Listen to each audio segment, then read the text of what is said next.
Welcome to the Wasteland. I'm Sebastian from KateCast Reviews, and thank you for joining us for another little bit of what we call News from the Wasteland. This is our weekly podcast where we gather around the campfire and discuss our thoughts on the state of the proverbial hellscape that is pop culture. Today I'm welcomed by the addition of seven of my close friends and collaborators who have made the journey into the Wasteland with me in order to talk. Ladies, gentlemen, and others, would you care to introduce yourselves to the world? In what order? There's a lot of us here. In whichever one. Start with Diego. We start with Diego, then me, then you. Yeah. All right, so I'll introduce myself. Hey guys, what's up? This is Diego from KateCast Reviews. I'm back again to continue to be a part of this journey into the Wasteland once again. I'm here, very happy to be with all of you guys this time. I'm here to have some fun. Right. Hi, I'm Kate from KateCast Reviews. Pretty much any space at this point on the internet, you know Sebastian, you probably know me. So, I think that's all there is to it. That is pretty much. Emmanuel, would you care to say something? It's your turn. Well, Emmanuel. Hello. Yes, I'm here. I'm still here. Hello, everybody. My name is Emmanuel. I'm glad here to be in KateCast again to talk about, excited about this week's topic. Also, Sebastian, you owe me rations. I don't owe you jack shit. We doing that again? Hey, we already discussed back. We already discussed everyone gets their own rations. It's not my fault you used yours on porn and video games. Also, give me back my Laserdisc Top Gun movie. This motherfucker thinks I have laser discs nearby. I got VHSs. Hey, we're in the Wasteland. It ain't cheap to find a Laserdisc player with a Laserdisc. If you're lucky if you can find anything to play the Laserdisc thing. Anyway, anyone else care to introduce yourselves? Hey guys, this is Robert. So what's up? Good to be back after last week's topic. So I look forward to discussing the lace topic, which this time I feel more prepared for. Okay. Anyone else? Everyone will make this as a unanimous agreement because I'll probably change my name from Zany Zapan to Zany Decoy. Would that be funny enough for all y'all? I mean, no, you can name yourself whatever you want. You'll always be a decoy in our eyes. And I believe we have a first-timer here with us today. Mr. Soul Despair, a.k.a. Gabe, a.k.a. that guy who needs to go to fucking sleep because he will not stop playing Fortnite. Yes, even though we're in the Wasteland, somehow Fortnite servers are still working. I haven't been playing Fortnite as much as you think. This is the first time I played Fortnite in like a week. Seriously, this week did not give me a break. Anyway, guys, I'm Gabe. You can call me Soul Despair, and thank you for welcoming to the podcast. Of course, we're happy to have you here. That civilization will fall, and Fortnite will still be running. That or Tamaguchis. On the plus, Fortnite is one of those games that will never die. Like, I'm sorry. I wish that companies would just have a Fortnite, like they would just let it flourish and people can make what they want of it. But no, you know what? A discussion for another time. My bad. Yeah, that's a different discussion. let's not go ahead. Let's not do a repeat of last. I'm sorry. I got caught up in the conversation. Okay. Anyways, today we're Also, Seb, have you decided to keep your mustache? I will do whatever I choose with my mustache, but first and foremost, let us go ahead and get on with today's topic, mister. I'm going to change the direction of what the hell this is going. Today, ladies and gentlemen, we are finally going to discuss the topic we were supposed to consider for our second episode until delays have occurred. Today, we will be talking about underrated gems. Each and every one of us here have been asked to pick a movie or two, whichever one they chose, that they consider to be underappreciated, but that they have a huge amount of appreciation for. I got my choice. Everyone else has their choices. Let's go ahead and talk about it and have a little bit of fun along the way. Who would care to start this whole thing off? I do. All right. I got two movies that are very, very underrated gems. Yeah? One, 2003's Hulk by Ang Lee. Holy Really? Okay. wow, Okay. that's taking us Okay. back there. Jeez. Pardon? Yeah, I know. A movie that surprisingly over time it's kind of like a diamond in the rough, or unique, I would say, considering that this movie got remade like what 5 years later by Marvel Yeah. Studios. Only in comparison, years have passed. It's kind of a give or take. I'm sorry. I would just like to say that The Incredible Hulk, which I believe came out in 2008, was Did. kind of That's like correct. a remake of the first film, but also a continuation of that story. It's in this weird nebulous state of like, we'll mention the things we want to, and then everything else, let's just act like it never happened. Exactly. Yeah. And honestly, you Exactly. could say the 2008 Incredible Hulk is underrated at this point, considering how little they talk about it. Yeah, it's Yeah. it's kind of amazing how this movie basically it came and it disappeared almost immediately. It was Yeah. received moderately well by critics, and by moderately I mean they thought it was okay, and that's putting it very, very generously. Audiences, however, did not give a shit. This movie has a current 29% audience rating on Rotten Tomatoes. 29%. Yikes. By comparison, every single Star Wars movie that has been shat upon by dumb fanboys, they have a higher audience rating than those did before Rotten Tomatoes fixed it. This one continues. This one continues. Thanks for the prequels. If there's anything that 2003 Ang Lee's Hulk and what made the audiences not like it, well, well, there are only two things pop into my head. One, a lot of that pretentious storyline that makes you want to analyze the characters, even though everyone in the audiences are just expecting a big green man destroying shit. And the other, way too many of those weird comic book panels that serve no purpose other than Shit, you just, And you just that's- unlocked. Yeah, You just and that's unlocked why repressed they- memory.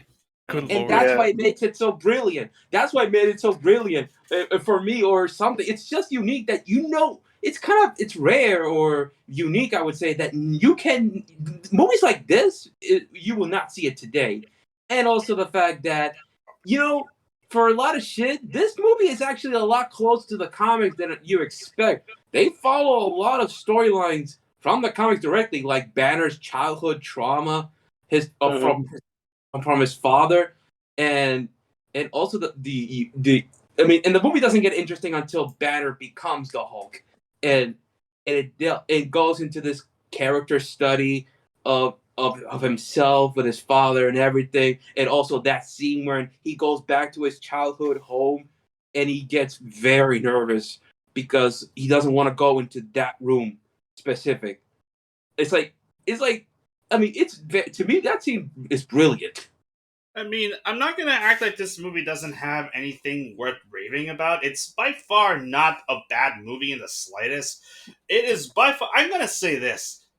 If there is anything that took me out of the movie, is the fact that it is nearly 2.5 hour long film and is boring as shit. Yeah, Like Yeah. this So movie it was definitely boring was not. as Yeah. For hell. more than 40, 50 minutes, I think. Like- Almost an hour? It was 2 hours and 18 minutes, according to Rotten Tomatoes. And the movie was I'm going to do it this way. It's so boring that when you look at the photos that they have for the movie on Rotten Tomatoes, one of the pictures isn't even from the movie. It's from the video game tie-in. That's how Wow. I know. And then, That's the funny thing. Like when I got my DVD of Hulk, I see real Hulk on the cover, but remembering the video game tie-in that I used to have on the GameCube, yeah, it's the comic book cel-shaded look cover, which is kind of surreal in a way where I'm like, when you see that in Rotten Tomatoes, like, did they pick the wrong cover? I think Someone remind me who played Bruce in that movie? Eric Bana. That would be Eric Bana.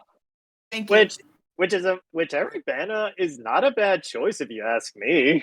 No, It was- It really was, All right. honestly. I kind of just blame the movie. Yeah. All right, everybody. All right, so we're done talking with the Hulk. Now, can I go with the second one? Not yet, My dude. second pick? Don't be impatient, man. We have plenty of people here. We don't need to rush things. I will say this Yeah, much about it. Like, I do believe that this movie had a lot of good intentions, and I actually don't hate it like a lot of people do. My big issue is that it's boring, and I don't know about you, but when I think of the Hulk, I usually think of this dark and sad, almost kind of story. But looking at it as it is, it manages to do that. But where the movie gets lost in translation, it's when it's trying to be this beautiful art house masterpiece sort of story, trying to get It's into the psyche of the Hulk and all of this pretentious horseshit. A That tragedy.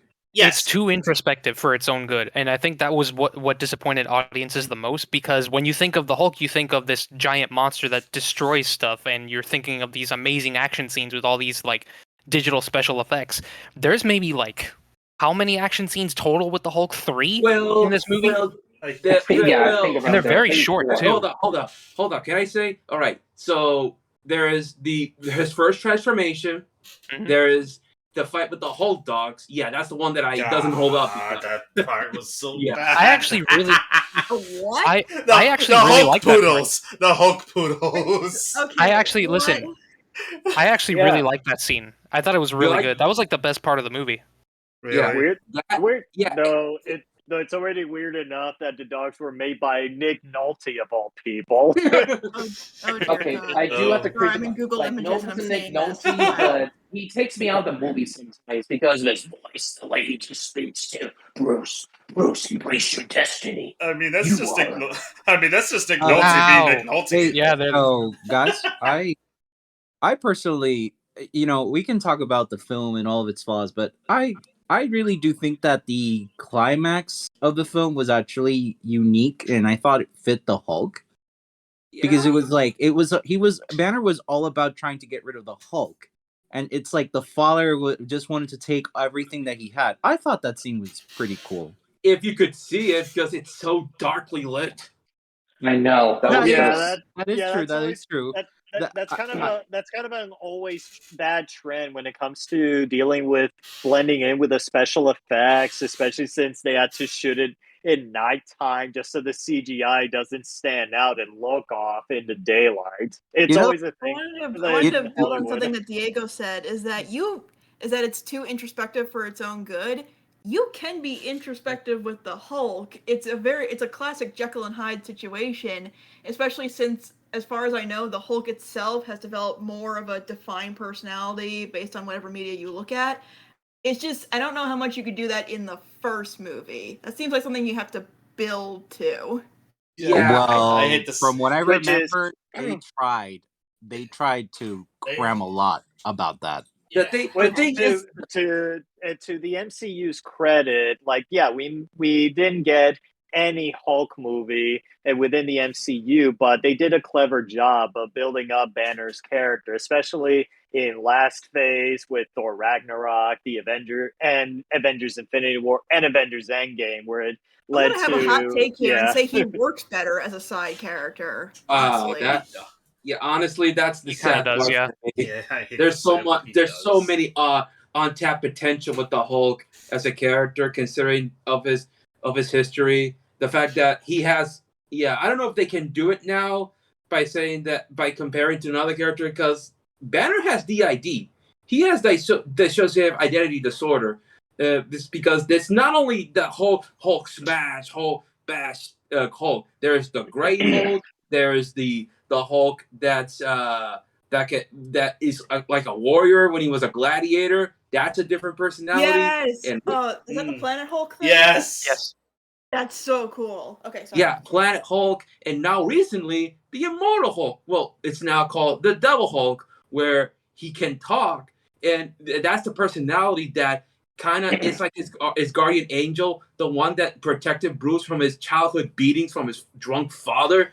Only this Hulk is unhinged, creepy, and you can't trust him because he doesn't like humanity, like at all. If nothing They else, actually They explored that personality a long time ago in this video game that came out called The Incredible Hulk Ultimate Destruction. Yeah! He was Oh my god. that was such a good game, and he was one of the main antagonists of that. You fight him like almost toward the end, and it's such an amazing battle. And the storyline leading up to it was fantastic. Definitely. Yeah, the thing is, Diego, glad that you mentioned it. They retconned that. The Devil Hulk, Devil Hulk blames that on Catholicism, like too much like Catholic school nonsense, because that's just a made up from something from his imagination. The Devil Hulk is actually just the Hulk, but with a more creepier looking face, bigger eyebrows, looking like Frankenstein, and always grinning. Okay, so he's not how he looks in the video game then. No, not at all. And yeah, the Hulk acts like a hero. He may act like a hero sometimes, but he's a tragic character. And as time goes on, he becomes a villain over time when he becomes Maestro, the Hulk with a gray beard, bald head, and a dictator to the world, and he kills everybody. No more heroes are left. That's wild. Imagining that because that kind of what reminded me from the last image of the 2003 movie where Banner has all bearded up and everything. Like, yeah, we could have seen Maestro Hulk at the end there.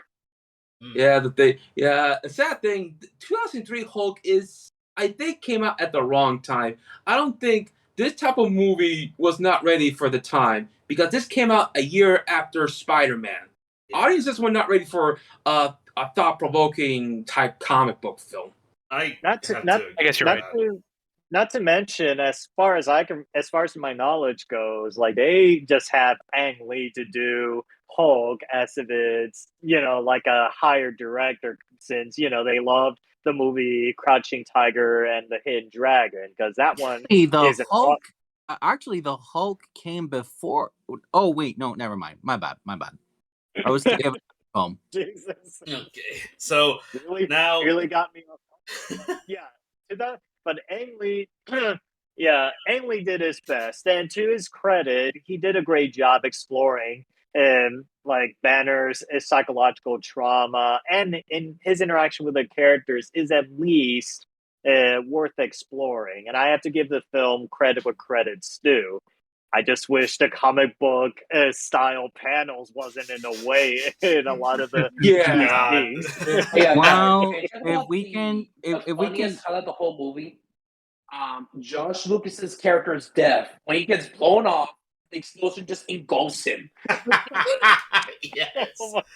That was really dumb. Because like the movie was taking itself way too seriously, and then when he was, the guy Harper trying to do the whole hurrah thing by blowing Hulk up, and when he blows himself up, it's like he's just a still image that you can take out like from a picture and just blast it in with the explosion. I think the point of that particular shot is to kind of like recreate what it would look like if an explosion happened behind a person before they got eventually engulfed in flames. But that's what I think anyways. If we can give credit to this film on one thing, it's that it actually tried to experiment with the Hulk IP, and I think we can leave it at that. Pretty much. Yeah. Now, before we go ahead and move on to our next topic, let's go ahead and move on to one of my favorite parts of this. Let's talk reviews. I pulled up a couple of reviews from the top critics section on Rotten Tomatoes, both the good and the bad. I'm going to be sticking with the 2003 reviews because this is when the movie first came out, and we're going to see whether or not these criticisms still hold up or not. We'll find out. Are you guys ready? This will be very interesting, considering how different criticizing superhero movies have been in the last 20 years. Oh, yes. They've definitely come a long way. A long way. We can make a whole podcast about that. Oh, yes. Yeah, we should put that on the schedule. Definitely. So I second that. Okay. Me too. We will have a discussion about this later, because now I'm curious about that. So, the first one that we got here is from Peter Bradshaw of The Guardian. The special effects of Hulk's appearance may not themselves be staggering, but there's something intriguing about the compositions Lee invents for his fugitive. 3 out of 5 stars. I mean, I wouldn't know about That's fugitive. very vague. That's very vague. I love how he calls him a fugitive. Like, are you talking about the Hulk hold on, perspective? Okay. Wait, Yeah, hold on. yeah, Sebastian, you said fugitive. Is he watching the right movie? Because the 2008 film felt more like that. Like the fugitive, a man on the run. That's what I was thinking too. It's like, are we watching the same movie? Okay. What's the next one? Okay, and that was a positive one, mind you. That's a fucking positive one. The next That was one. lukewarm. Okay, the next one is from Nev Pierce from the BBC. A senseless story, jerk-along pace, and the gutless decision to stage 2 major set pieces in the near dark, which disguises defiances in the CGI because you can't see what the hell is going on. 2 out of 5. What Good the lord. Agreed. fuck? Deficiencies, Got I him. meant to say, by the way, my mistake. What the hell was that? Who the hell wrote that? a very, Like very, I very harsh s- criticism. Writer at the BBC, apparently. I think it sounds somebody from Britain, or somebody from the UK would write that. It is someone No. from the UK, dumbass! It's the BBC! So- Somebody Yes, who Emmanuel, is trying way too BBC. hard to sound smart. Yeah.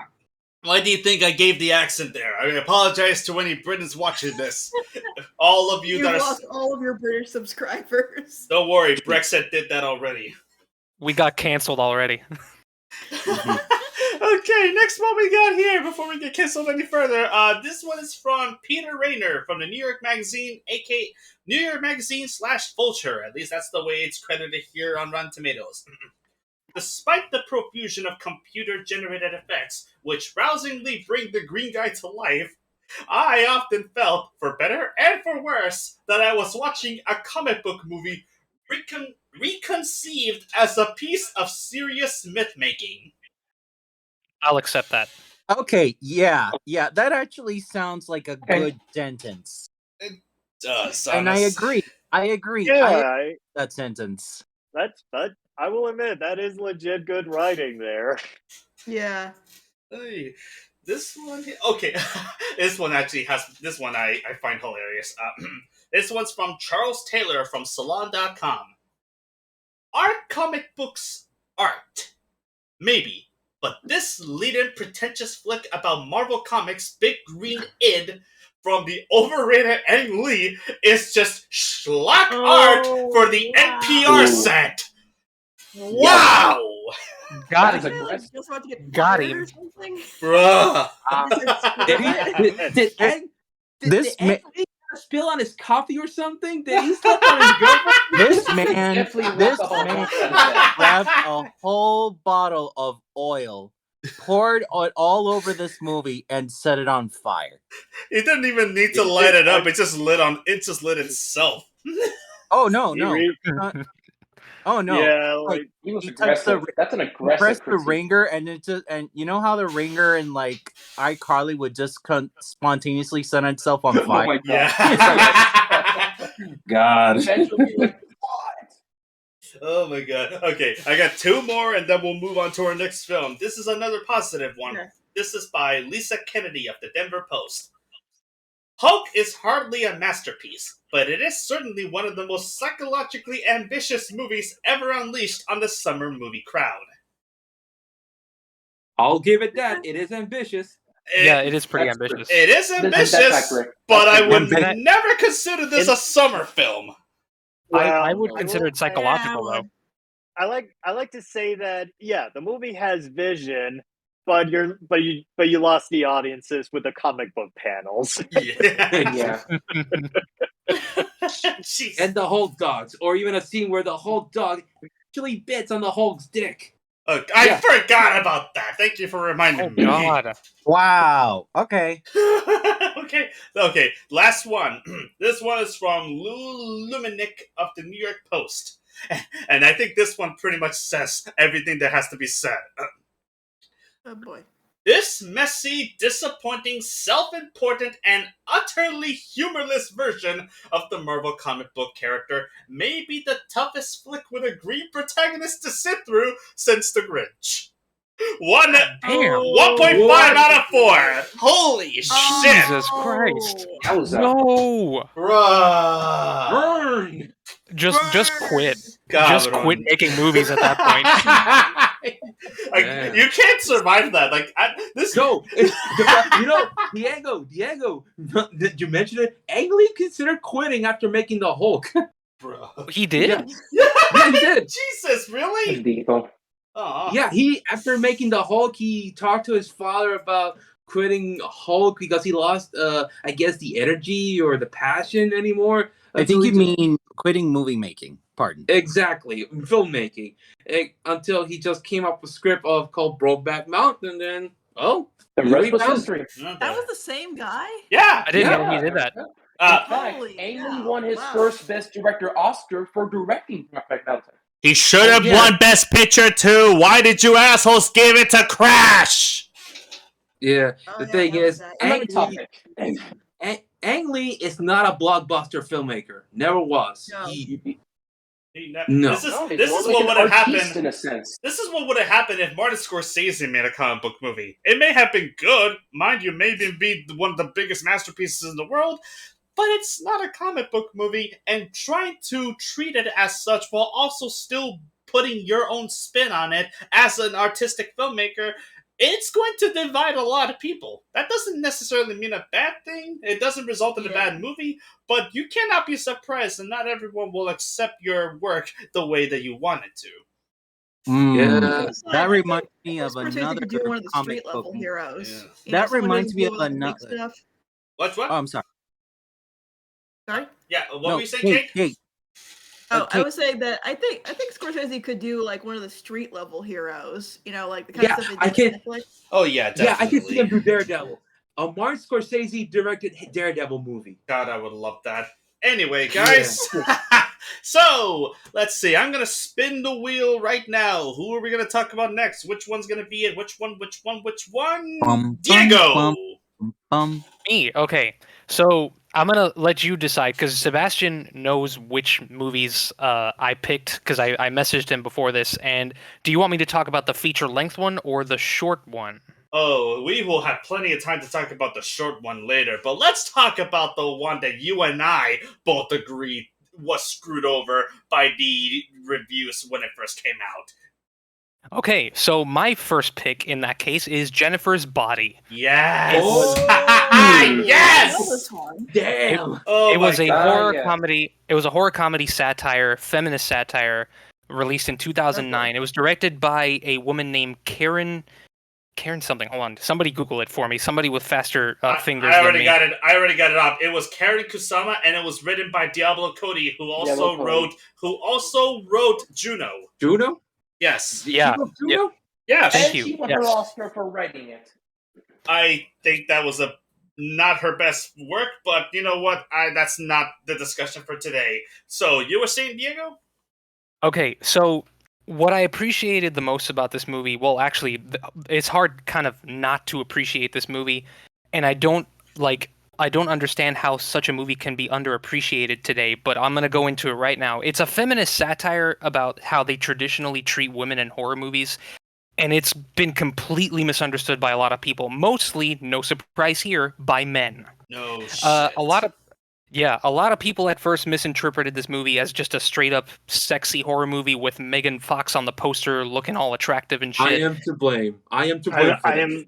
I am looking at it now, like on my Apple TV Yeah. app, and I can see the 45% Rotten Tomatoes score there. This is Yeah. Completely Yeah. unwarranted. 2009, so we're like at the height of like hate around the Transformer. Yeah, that movie came It's out- Michael Bay's fault. It's Michael Bay's fault. Exactly. Pretty Yeah. much. I remember when this movie first came out. Do y'all remember here in Puerto Rico all of the guys that were writing out Jennifer Comeme in the frickin' walls? That's Spanish. think That's I- Spanish I for think Jennifer I know. Eat Me. In case you Yeah. guys were wondering. That Yes, actually- that was the that thing. actually It was in the news. That's where I found out about it. It was in the news.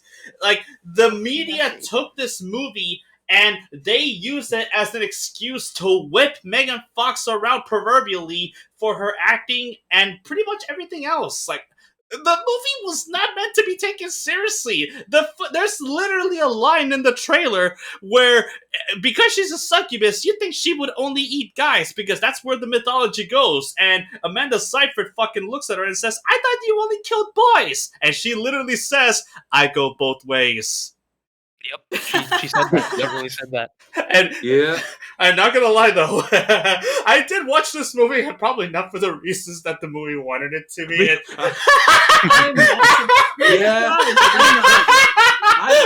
I watched the movie not for the plot, but because I was a teenager, my hormones started kicking in. I watched it. You watched it for the lesbian tease, didn't you? You watched it for that damn lesbian tease with her and Amanda Seyfried, didn't you? I mean, can you blame me? That was even my high school friends would not stop talking about the movie. Even telling, when you said Jennifer Gomez in my high school, they said Jennifer Mamame. I got wrong. Oh, wow. Oh, God. It just goes into a lot of the misogyny behind what brought this movie down. Exactly. Does anybody want to translate that for Kate here? No! We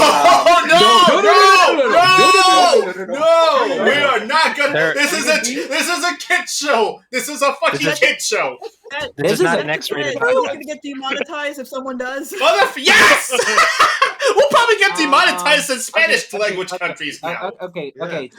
Then you write it in the chat, and someone type it in the chat. Oh God! I'll do it. Just Jesus. I gotta mention, I'm looking this movie up because I've never heard of this before, and it's got a stacked cast. There's an amazing cast in this movie. Amanda Seyfried, Chris Pratt, J.K. Simmons. There's so many people in this movie. Patrick from SpongeBob is in it too. Bill Fagerback is in this movie. Yes! Oh, you probably seen the clip. Oh God. He talked about when his son gets murdered in the movie. He was talking about I'm gonna rip your nuts off and tie them to the hood of my car or something like that, but in full Patrick voice because he was pissed. Oh my God! I'm gonna find the clip and I'm gonna share it with you guys for later. It was amazing. It was amazing. It is unironically my favorite part of this entire movie. Wait, wasn't that so good? It's not in the movie. That was a deleted scene, right? No, it's in the movie. It's in the movie. It was in the movie. I remember seeing that. I never put two and two together that was Patrick until recently. Yeah. Oh my God. But there were two in it. Mind you, I never saw the movie even when it came out at the time, which I thought was like, I skipped. I wasn't interested. I mean, aren't there two versions? There's like this and the director's cut, right? So what I'm specifically talking about is actually the theatrical cut. And I didn't even know that there was a director's cut. So I might have accidentally seen one instead of the other, and if so, I don't know which one specifically. But I am just speaking of the film generally, and the background as to what made the movie so underrated. Yeah, and I'm gonna be very honest. Rewatching the movie now, because when I first watched this movie, I didn't watch it legally. I pirated it off of uTorrent like I did every movie back in the day. I'm not proud of it. I apologize. And Kate is probably... We are... A bad joke here, but we are the Pirates of the Caribbean. Oh, Jesus Christ. No. Fuck. No. Oh no. You're banned to the corner, man. No. Okay. So let me just keep going because I only watched Jennifer's Body just for pure curiosity's sake because I didn't even know. I just watched the trailer and it kind of intrigued me. I actually rented it in a Blockbuster and thought I never thought anything of it was. I never thought about it. The last year of Blockbuster, if you saw it there. Yeah, because I rented it from Blockbuster. Maybe I don't know if it was Blockbuster when it was still alive at the time, but yeah, it was on its last legs, but it was still around. Yeah, but I never thought about it after watching the movie. It just came and went and never cared, and until I watched very recently with the Chris Stugman review when he reviewed Jennifer's Body, and I'm like, holy shit, this. Now I need an excuse to watch the movie again, and reevaluate it with my with my mature eyes this time. Yeah, this is a movie that I believe definitely got screwed over by the time period in which it came out. Because and I think the way also the studio, the way it treated it, of course. But you were saying, Sebastian? Yeah, well, no, I was going to mention that as well, but like this was back when rampant misogyny is still around, and it's not going to stop anytime soon, unfortunately. But yeah, it was more like acceptable in the late 2000s. It was. More, I don't know if mainstream is the right word, but that's the best word I can think of. It was as mainstream as homophobia was in the day, and unfortunately, Jennifer's Body is one of those unfortunate victims where even critics didn't even bother giving it the respect it deserved, and just got in on the shit posting. And there is an interview, or several interviews with Megan Fox just being like going back and forth in interviews with the director of that movie, and just talking about how the first thing that they shot was like this slow motion shot of Megan Fox walking down the high school hallway, and like looking really pretty with this like really like nice looking hoodie, and it's like skin tight so you can like see all like her entire form. They screened that shot all by itself so that they would get more of a budget approved, and from then on it just went at like a downward spiral from there. It really is a shame that this movie got given the kind of critical bashing that it did. I mean, this isn't. We're talking about Megan Fox, who, I mean, let's be honest, guys. She's no Reese Witherspoon, Goldie Hawn, Drew Roberts. I mean, this is just someone who, let's be honest, guys. That doesn't mean anything, dude. As a matter of fact, sorry, no, keep going. Keep talking. Yeah, my point is, like, you have to remember, she was best known for Transformers? What was it? Oh yeah, for beauty. Nothing more, nothing less. Like, she was just seen as a pretty face to look at. I mean, no one can take her serious because she's just too pretty, and I mean, and for her performance, let's be honest, it's not the best acting. And the fact that and let's be honest, I feel like that was the problem with the movie. They relied on her beauty to sell the movie, even though it's a horror movie. That's because Lindsay Ellis did a really interesting video on Megan Fox's character in the Transformers movies, where it was basically like like if you read the script, you get a much different version of her. You get a much different interpretation of her character, whose name is escaping me. Michaela. But when you watch how the movie is shot and how they frame her, all you're getting is the eye candiness of it, and not really seeing anything of her character, to the point that her character like diminished significantly as these went on, to the point that her leaving in that other movie is basically just a footnote. Hey, on the topic of Transformers, if I may, Kate, Seb and Diego, I think you hit the nail on the head when you guys said that Jennifer's Body came out at the worst time, because apparently Transformers Revenge of the Fallen came out in the same year, months before. It did. And honestly, I could forgive the first film for treating Michaela as eye candy, because I could see that from the perspective of Sam Witwicky. But Revenge of the Fallen is guilty for really bumping up the eye candy, arguably more so than the first film ever did. Yep, there's even a shot of her ass. And that might have contributed to the. And that actually might have contributed to the Megan Fox hate that then led to even more hate with Jennifer's Body's release. And the sad thing is, Megan Fox is actually a legitimately good actress.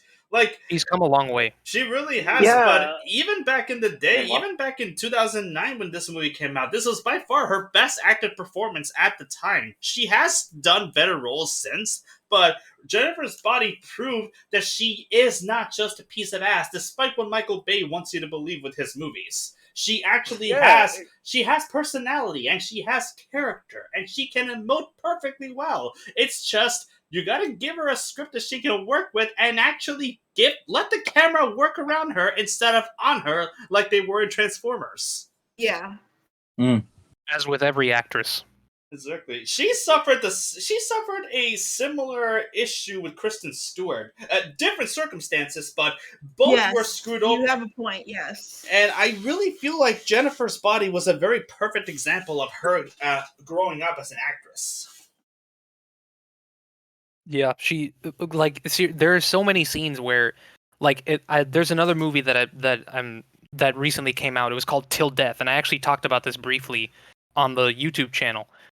Did a great performance. She carried that entire movie because most of the movie is her, like by herself, like wandering around, trying to get out of the situation that she was in, and she both literally and figuratively carried the movie because she was carrying around a disgusting corpse after the guy blew his brains out. And it was fascinating, and I think a lot of that is because her performance worked very well for it. Oh yeah. So you just read my mind, Diego, because I was just thinking about Till Death because I didn't appreciate Megan Fox's acting ability, and Till Death proved me wrong even more. So yeah, I do have a new appreciation towards Megan Fox as an actress, and she does a good job, like solid. Yeah. Definitely. So, I think where this movie failed was it tried to be too. It was also released at the wrong time, and I feel like if this movie had been released recently, especially now during the aftermath of the Me Too movement, it would have received a lot of shit from dumbasses on the internet, but it would have been received much more positively with how progressive criticism has gotten nowadays. From your descriptions, this is the kind of movie that seems like it could be discovered on streaming. Like if it suddenly came on Netflix or something, and people were starting to talk about it, it'd be like, "Where's this movie been all this time? It's really good." And people are now starting to talk about it positively on Twitter. You'll go on Twitter, look it up, and you'll see lots of people raving about it, talking about how underappreciated it is, how wonderful Megan Fox was in the movie, how surprisingly terrifying she and Amanda Seyfried were in this film. I want to consider Jennifer's Body the precursor to Happy Death Day, in the sense that both of them were black comedies that never took themselves too seriously and were pretty much a subversion of the genre. Where Happy Death Day played itself straight and also never took itself seriously at the same time, which is something I didn't think was possible. Jennifer's Body did it first, and I genuinely think it's time for Jennifer's Body to be given a critical reevaluation. I should have had you on our first episode where we talked about this. That would have been perfect. Yeah, I was gonna say, this is more critical reevaluation starting to sound like. Oh my goodness. But before we can talk about this, I'm gonna start with one little thing when it came to critical reevaluation, as I review the reviews for this movie on Rotten Tomatoes by top critics. And while I am going to go with the ones from 2009 when the movie came out, I will only be using one from 2020 from a Mr. Chris Stuckman. Oh, that's my dude. Yeah, like I briefly mentioned. I bet Chris is into this movie. It seems like his kind of movie. According to him, what I love about this movie, surprisingly, that Megan Fox is excellent. I'm going to give Jennifer's Body an A-. That was my Chris Stuckman impression. Was it really? It was decent. You got the inflections at least. I tried to make myself sound as... Just need to include the word nuclear in there. Cabron, yes! I got him here. Say that again. A-. I got him there. I'm going to give Jennifer's Body an A-. Classic. Oh my goodness. Okay, so now next, these reviews are good and bad from 2009 when the movie first came out. This first one is from Nigel Floyd of Time Out. By tapping into the same vein of hormonal horror as the excellent Ginger Snaps, this offers a witty, subversive look at the darkest side of teen friendship. 4 out of 5. I have to say, this person actually got it. That's basically what this movie was. It was a subversive look at the darker side of teen friendship. Yeah, because a lot of the movie focuses on Megan Fox and Amanda Seyfried, and how people who peaked in high school start looking at their friends differently when they're successful and the person themselves is not. Oh my god. This for quite a positive review. Where does the rest of the Rotten percentage go? Well, we're about to find out. This next one is from J.W. Smith of Little White Lies.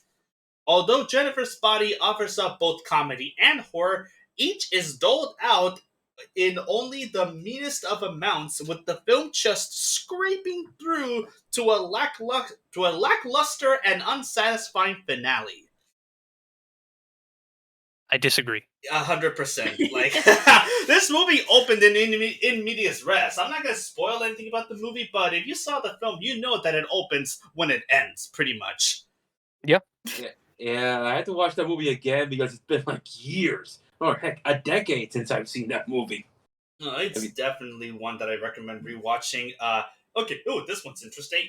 This one is from, and I do apologize if I mispronounced this, Larushka Ivanzadeh from the Metro newspaper in the UK edition. It's barely scary, but it's a treat for every boy or girl, in parenthesis, who'd hack off their right arm to hear Megan Fox purr, "You've given me such a wetty." Oh God. Tell me you missed the point without telling me you missed the point. Yeah. God. Yeah. And mind you, that's a positive one. 3 out of 5. Yeah. Sure Yeah.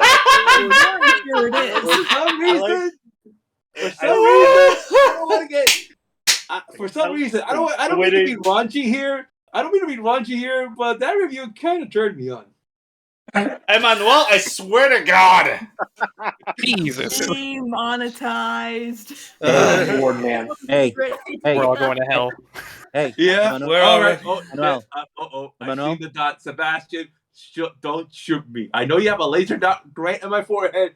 Just please don't shoot me. It couldn't be helped. I hate you so much sometimes. Okay. comment. Let's go with a positive one. Let's go with a... No, screw that. Let's go with a more negative one. I need something to wash the taste off my mouth with what you just said. Okay. This one comes from Christopher Orr from the New Republic. There's something a bit sour about the whole enterprise, a lack of fun that becomes more evident as the injuries and indignities piled upon poor needy accumulate and gradually crowd out the film's early tongue-in-cheekness. What? What? I don't... What? Did we watch the same movie? I don't... Are we speaking the same language? I don't have a fucking clue what this man is talking about here. Even my brain is just melted by Is whatever the hell he's talking about. Is the critic trying to be an artiste straight out of the South Park or something? Because I didn't get jack shit. I don't fucking get what he's saying here.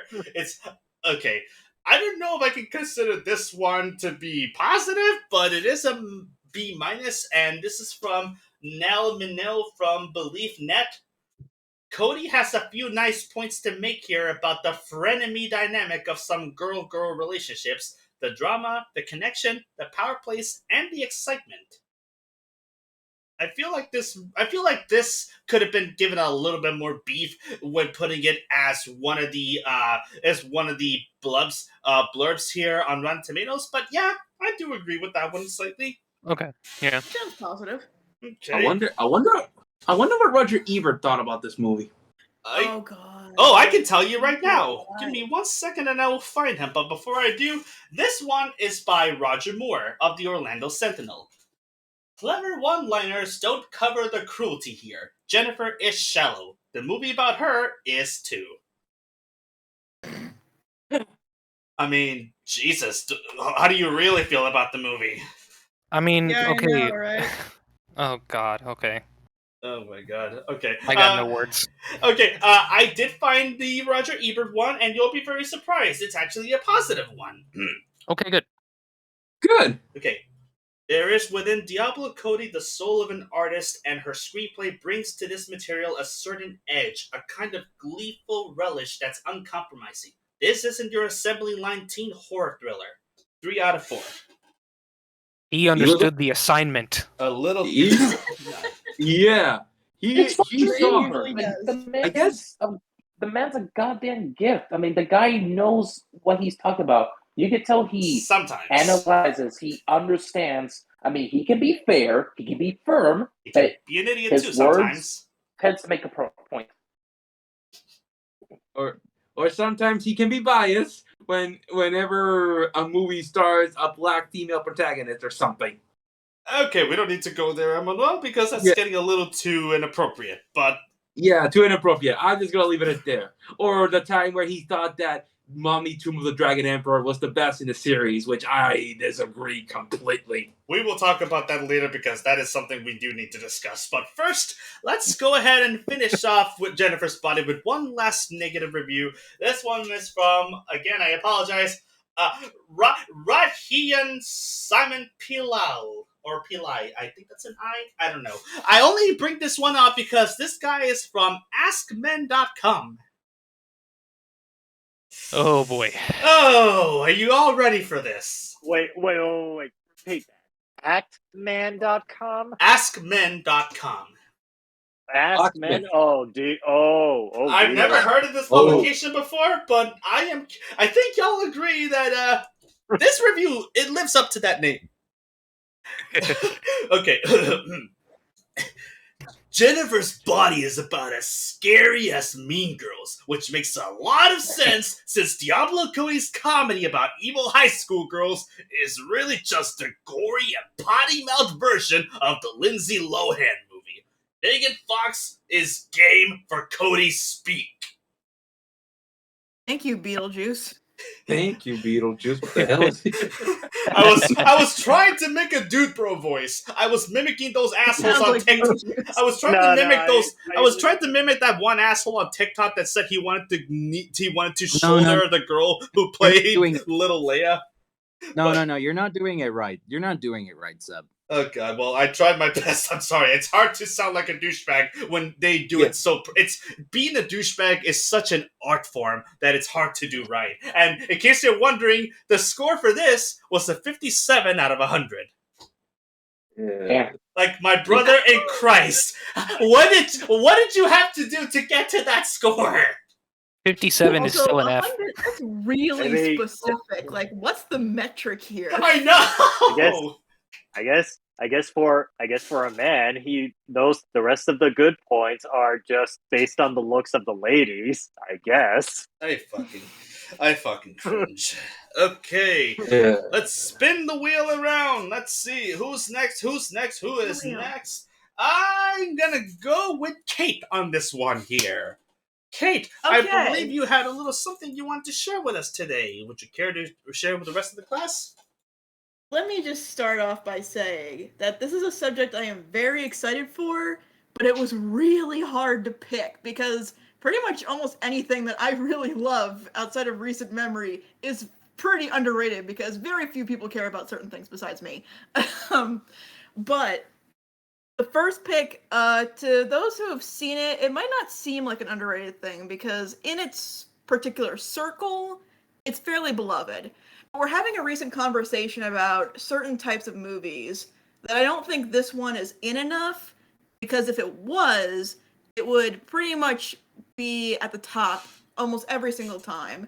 That conversation would be video game movies, and this movie is Professor Layton and the Eternal Diva. Oh my god. Yes! Oh, Kate, I freaking love that movie. I know, right? love that movie. I've seen it 3 times. It is so engaging. The animation is gorgeous. The music is just all the ears. Music. Yes. Yeah, wait, hold on. Sorry, go ahead. No. Sorry. I was just gonna say, go ahead, Kate. Oh, okay. This was pretty much my introduction to the Professor Layton series because I'd gotten into Ace Attorney that same year. And the crossover was coming out. Does anyone remember the video game crossover between these two? I know about the crossover. It was Professor Layton versus Ace Attorney, I believe. Yes, and it's great. I think so, but that's another conversation. So I wanted to see what the deal was with this thing, and I realized there was a movie. So I watched it, and that's how I can say it's very kind to the uninitiated, which is really hard for a movie about a franchise like this, especially for video games, which is, as it's very well documented, are very hard to transform into a traditional, I don't want to say Hollywood narrative because this is a Japanese film, but you get what I mean. Or Kate, can I say it's cursed? It's cursed. making a video game movie is basically impossible now. It's not Or cursed. It's just it Well, isn't. they're lifting the curse recently because we have the likes of like Detective Pikachu. I Have heard you Sonic the films? Tomb Raider one was okay, and of course the big blockbusters that are recently Sonic. You know, they're if I doing- The may, quality may if vary, I may, but go ahead. you know, but if I may, this is a movie that is very respectful. yeah, thank you, towards its source material, and it translates it so well to a movie format. It might help that Professor Layton is a very story-driven series to begin with, but it's not adapting a particular story, it's telling its own in the actual timeline. Like, they mention this movie in future games, so this is 100% canon.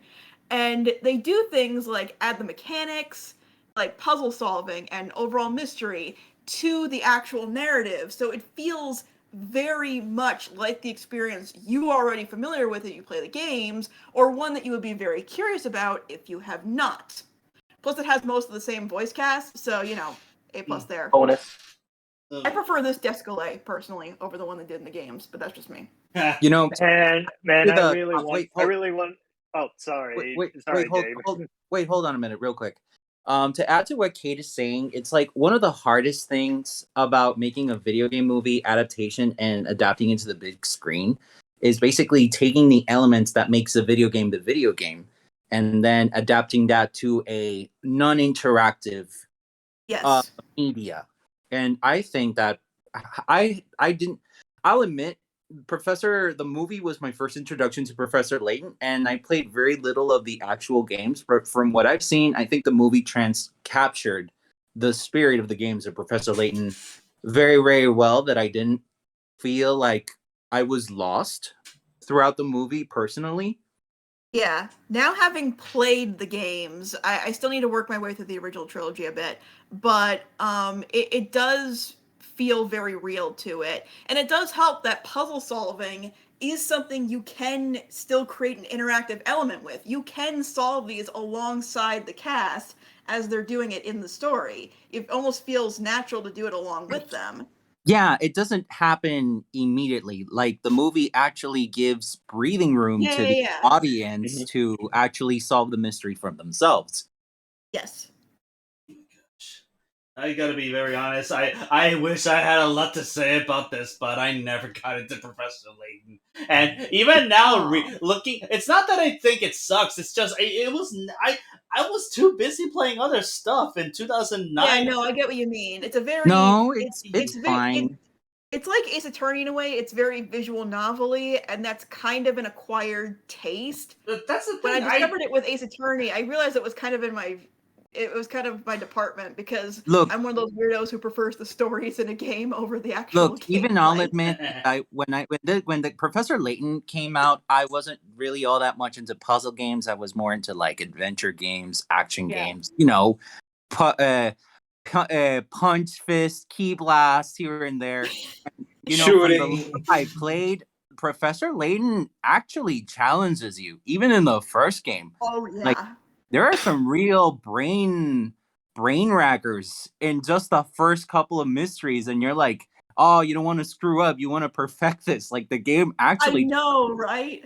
I've looked up how to beat certain puzzles more than once, but I try so hard because I don't want to be an idiot. Like, I mean, the game does give you hints. The game does give you hints if you ask for them, but they will deduct points from you. Yes. And they also make you work for the hints. Like, you gotta look all over a map to find hints. I don't got a lot to say about the Professor Layton games, but I did see the trailer of the movie, and I thought it was a game. Like, they really capture well because the aesthetic looks extraordinarily charming, which is why I haven't seen the movie yet, but I ended up getting the first two games on the DS, the Curious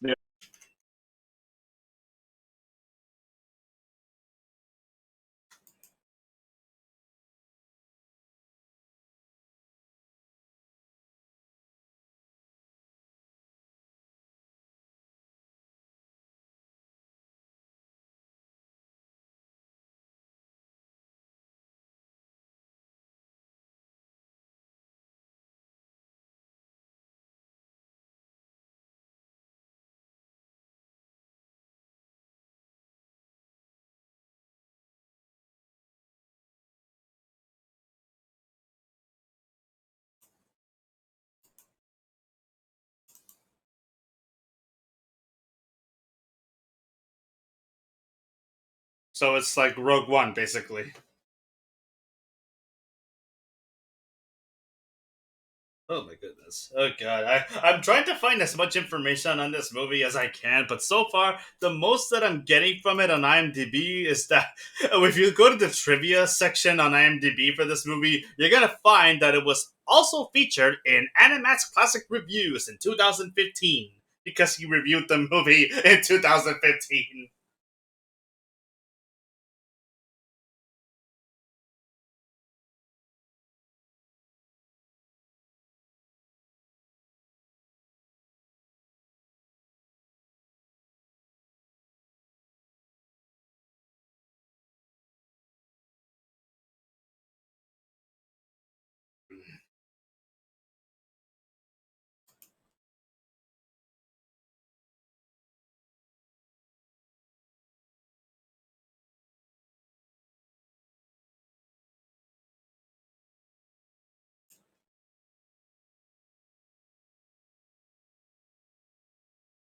Eesh. Oh my goodness. Well,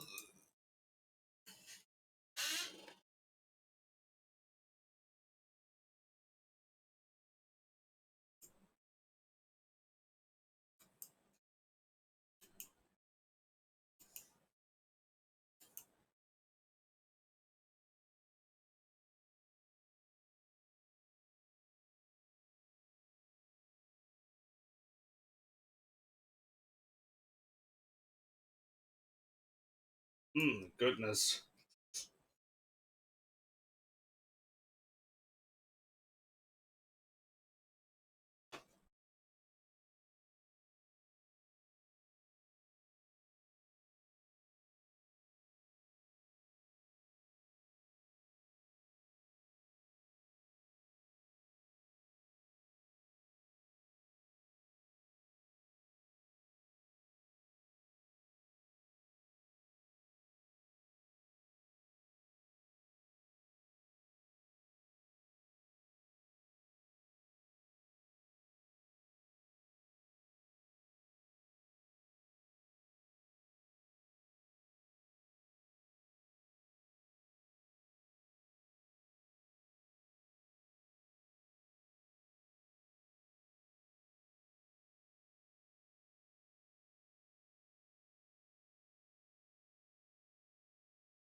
To go all out, but keep going, okay? I guess. Oh yeah, like the music in the Professor Layton series has always been good, but now you're past the like tinny DS speakers and what the best they can do, and you've got like sweeping orchestra, and also helps that music is a major plot point in the story.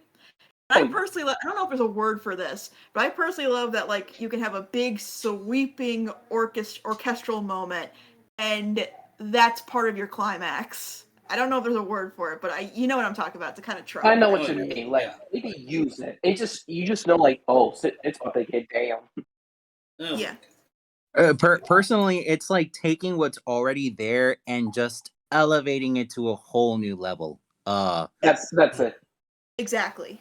Oh my goodness. Yes, this is really. I definitely am curious about checking this one out now. Well, I never It's a told good you I introduction watched to the it. series, honestly. I'm sure. Funny enough, I never told you I watched it. I found the movie by accident on YouTube. Me too. My God. I Me own it too. now. I own it on DVD, but me I too. did watch it on YouTube first. But there's a reason in my particular why I watched it on YouTube, and that was because before they brought it over to the US, it had a UK release first. Yes. Why am I not surprised? And then it was brought over after it was licensed by Viz Media. Yeah, it was originally it was released by Manga Entertainment, which is a UK-based anime distribution, and then it got picked up by Viz, and the rest was history. Yeah. Now, there's really not a whole lot I can say about this one personally. I understand how big the Professor Layton games are. I want to check this one out though, because it seems very interesting. But I will. It's recommended. It's very charming and heartfelt. It's very fun. fun. To be a little emotional. And you'll love the characters, especially Professor Layton. You'll love the main protagonist and his apprentice who says, Every character gets a moment to shine, even the background characters. Oh yeah, They're yeah. well That's another thing written. that's so great about this movie is that it feels very like Agatha Christie in that there are like 100 characters and they all get like picked off one by one, and it's a really interesting mystery where you have a whole bunch of eccentric characters just trying to go after the same thing.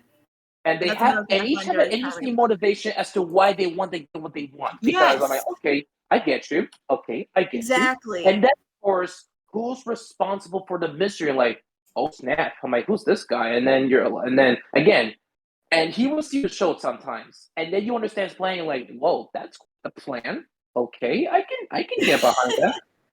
Yeah.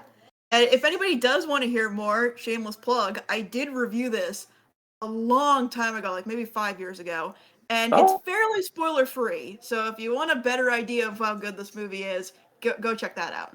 Okay, And then before I'll do and that. be and Because be, I was very be quiet on this. I never say this. I never saw this movie. I never heard about it until you said it, Kate.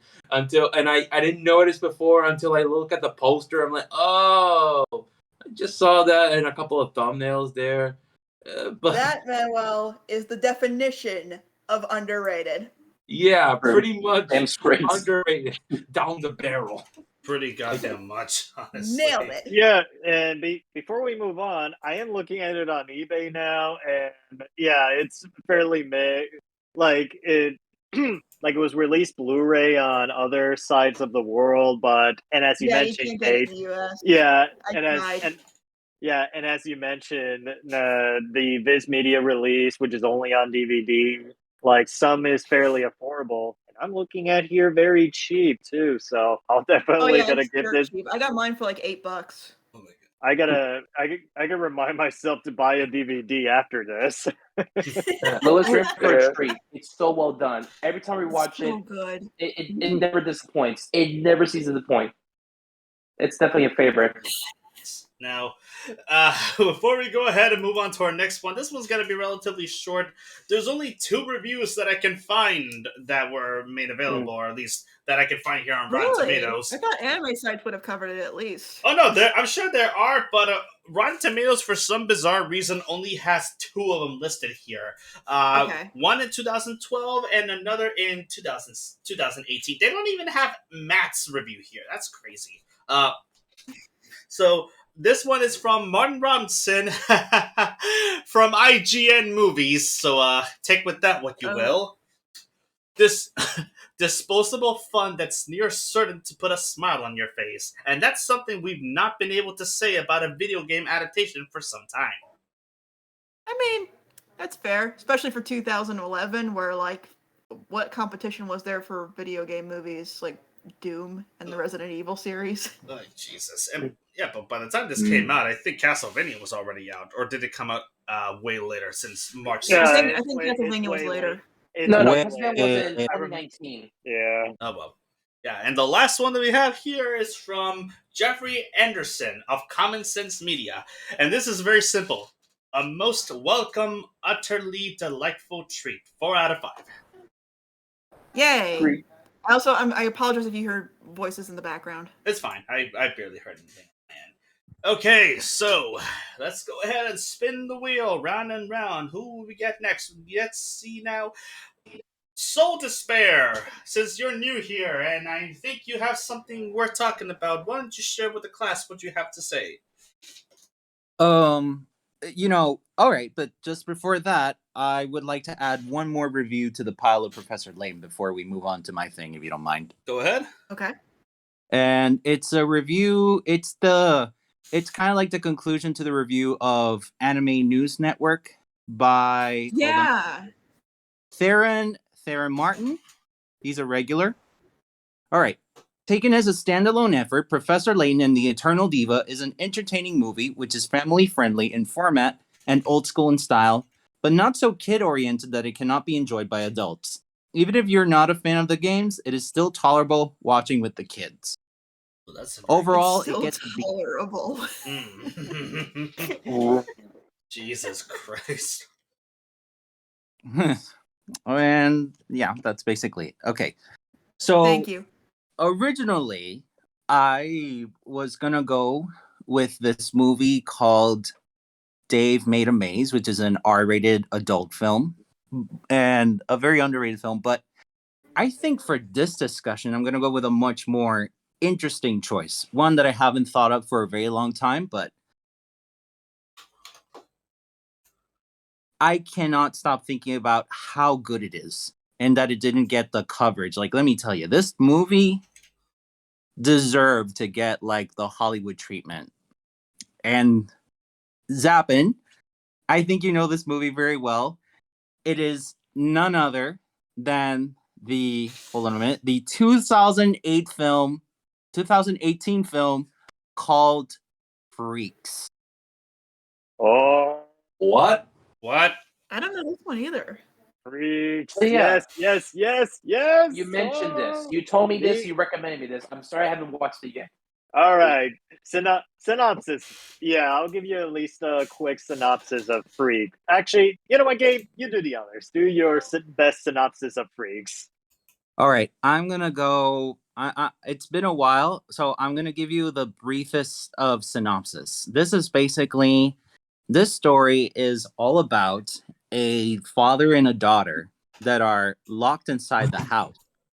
The father has told the daughter that they cannot go outside because the outside world is dangerous. And and as time goes on, the daughter's curiosity gets the better of her, and she starts being more curious about the outside world. That takes her outside of the house, and a lot of freaky things start happening after she does so. What did you say this movie was called again? Freaks? Freaks. Yes, it's called Freaks. Freaks, 2018. Oh, I got it. I know Isn't that the plot of Finding Nemo? it. I mean, at least on the surface, but this film I went in thinking this film was going to be one thing, but I came out of the other side impressed, surprised even. Oh, yeah, because me and Gabe are regulars at the film festival that goes around here in our land in Puerto Rico yearly, which is Lusca Fantastic Film Fest. And formerly the Puerto Rico Horror Film Fest. Yeah, exactly. Yeah, that was before they changed the name to Lusca, and and me and Gabe watch a ton of movies, whether some that we don't like, and even surprising hidden gems that we don't see every day, which is always a worthwhile experience. Every time Lusca comes in. Fun fact: this is where we first met. Yes, exactly. Really? Yeah, 2015 when we went to see the live-action Attack on Titan movies. Yeah, I met you after. There were live-action Attack on Titan movies? Yes, they were awesome. Oh, yeah. They well, but we'll talk about that story another time if we ever touch on Attack on Titan, because it is a fun experience. The first time I met Seb, purely by whether it's by accident or fate, we're friends, besties even. But yes. Anyways, you were talking about Freaks. Freaks, me and Gabe got into this movie blind. Like, we didn't know. And of course, because it started off with a father and daughter, I completely isolated from society. The house is all boarded up. And of course, from a child's curious mind, she wants to go outside. She wants to know what's really outside. But the dad insists not to let her go outside because people. And if she ever dares to go outside, she needs to act like them. I'm trying my best not to spoil the movie because the twist is that's the biggest problem, because the movie's so enjoyable is actually the twists. It says it's a science fiction thriller film, but if you continue watching the film halfway, it'll start feeling like another genre that we are all very familiar with. Oddly enough, Bruce Dern is in it. Yes. Bruce Dern? Yes, Bruce Dern was in the movie. And Emil Hirsch, I'm looking at it right now. Oh, yes. Wow. I know it's hard for you guys to make comments on it, so So to spark your curiosity's sake, like, I'll just, hey, Seb, may I do the honors to read the reviews straight out of Rotten Tomatoes? Well, you can go ahead and do so. I'll tell you what. You do the positive ones, I'll do the negative ones. And keep in mind, we'll do the top critics ones, because those are always the most interesting. That feels about right. All right. Yeah, let me refresh on the top critics right here. This will There be we interesting. Yeah, you can go first. All right, here it is. The film shrewdly keeps us inside Chloe's head, filtered through her very limited comprehension of her burgeoning and truly awesome abilities. Mike D'Angelo from AV Club. Huh. Well, what do you know? You know? It's a very positive review. Very positive thoughts there. Huh? You know? Yeah, funny thing, I look up these guys' filmography, the ones who directed Freaks. One of the co-directors directed the live-action Kim Possible movie. Really? Really? Yeah. That's another topic. I did not Oh, know that. Yeah, Adam you know? Stein. Adam Stein directed the live-action Kim Possible movie, and he directed a movie that was straight to Disney XD called Mech X4, which won him an Emmy. Really? Oh man, I vaguely remember seeing commercials for that. Hey, guys, it looks kind of like a cheaper version of Pacific Rim. Hey, I'm sorry that it's not a film that I can talk to about a lot, but it's okay. really, really great. If you want, I can talk about the other film. I can talk about that in detail without spoiling anything. We can talk about that later, though. It's okay. This is actually not a bad film to talk about, because that's the whole point of this. Talk about gems that are not that well known, putting a spotlight on them. It's just here's the thing. I'm gonna try to keep it on the down low as much as possible in terms of the plot. But the characters are very well written. The acting is really great, and the plot and the setting, like it actually makes sense. Like you actually see the reasoning. It's okay. Let me put it this way: it's basically if you take a certain comic book and put it in a realistic setting, and all the stuff that actually comes with, like if you bring that comic book into a real world setting, this is the kind of thing that's going to happen. Okay. Now, since actually, Emmanuel might actually get a kick out of it more than he realizes. Yeah, is it on Netflix? Yeah, I believe gotta it's kick it on back Netflix. And it is also for free on YouTube. All right, then I'll keep it on I'll keep it on That's the list. incentive. Really watch it, and tell me what you guys think on the chat. I think it is worth a watch. Okay, then we will definitely do so. But first, since Oh you wait, gave us, I can say one thing. The special effects are great. The special effects, the shots are actually great. That's it. Okay, interrupt me one more time and your ass is out of here. Now, Full Despair is doing like his best Columbo impression here. Oh, one more thing. I swear to God. One more thing. I swear to God. Oh my goodness. You people are giving me an aneurysm right now. Whatever, you invite so many of us. It's chaos. I'll give you chaos. Now, speaking of chaos, David Ehrlich from the IndieWire. The fatal flaws of Freaks is that Lipovsky, if I'm pronouncing that correctly, Lipovsky and Stein's tantalizing approach gives way to mundane results as the questions raised by their screenplay are considerably more interesting than any of the answers that follow. C. That's the score he gave it. How do you guys feel about this review? That seems harsh. From what I can see, it's a mixed review from what I can gather from David Ehrlich's take. It's been a long time since I've seen the film. I only ever watched that film once, so I would have to watch it again. Maybe it has changed in my eyes.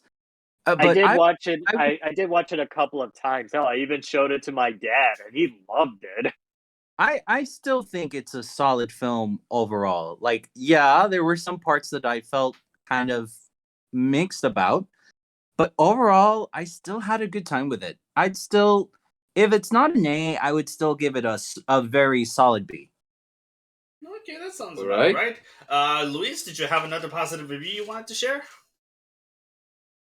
Let's go for Tasha Robinson from The Verge. In a world packed with information, it's outright exciting to know so little about where a story is going or how far it's willing to go to get there. And that's exactly my point here. It's the reason why I recommend this movie, going in as blindly as possible, not knowing where it's going to go and how far shit hits the fan.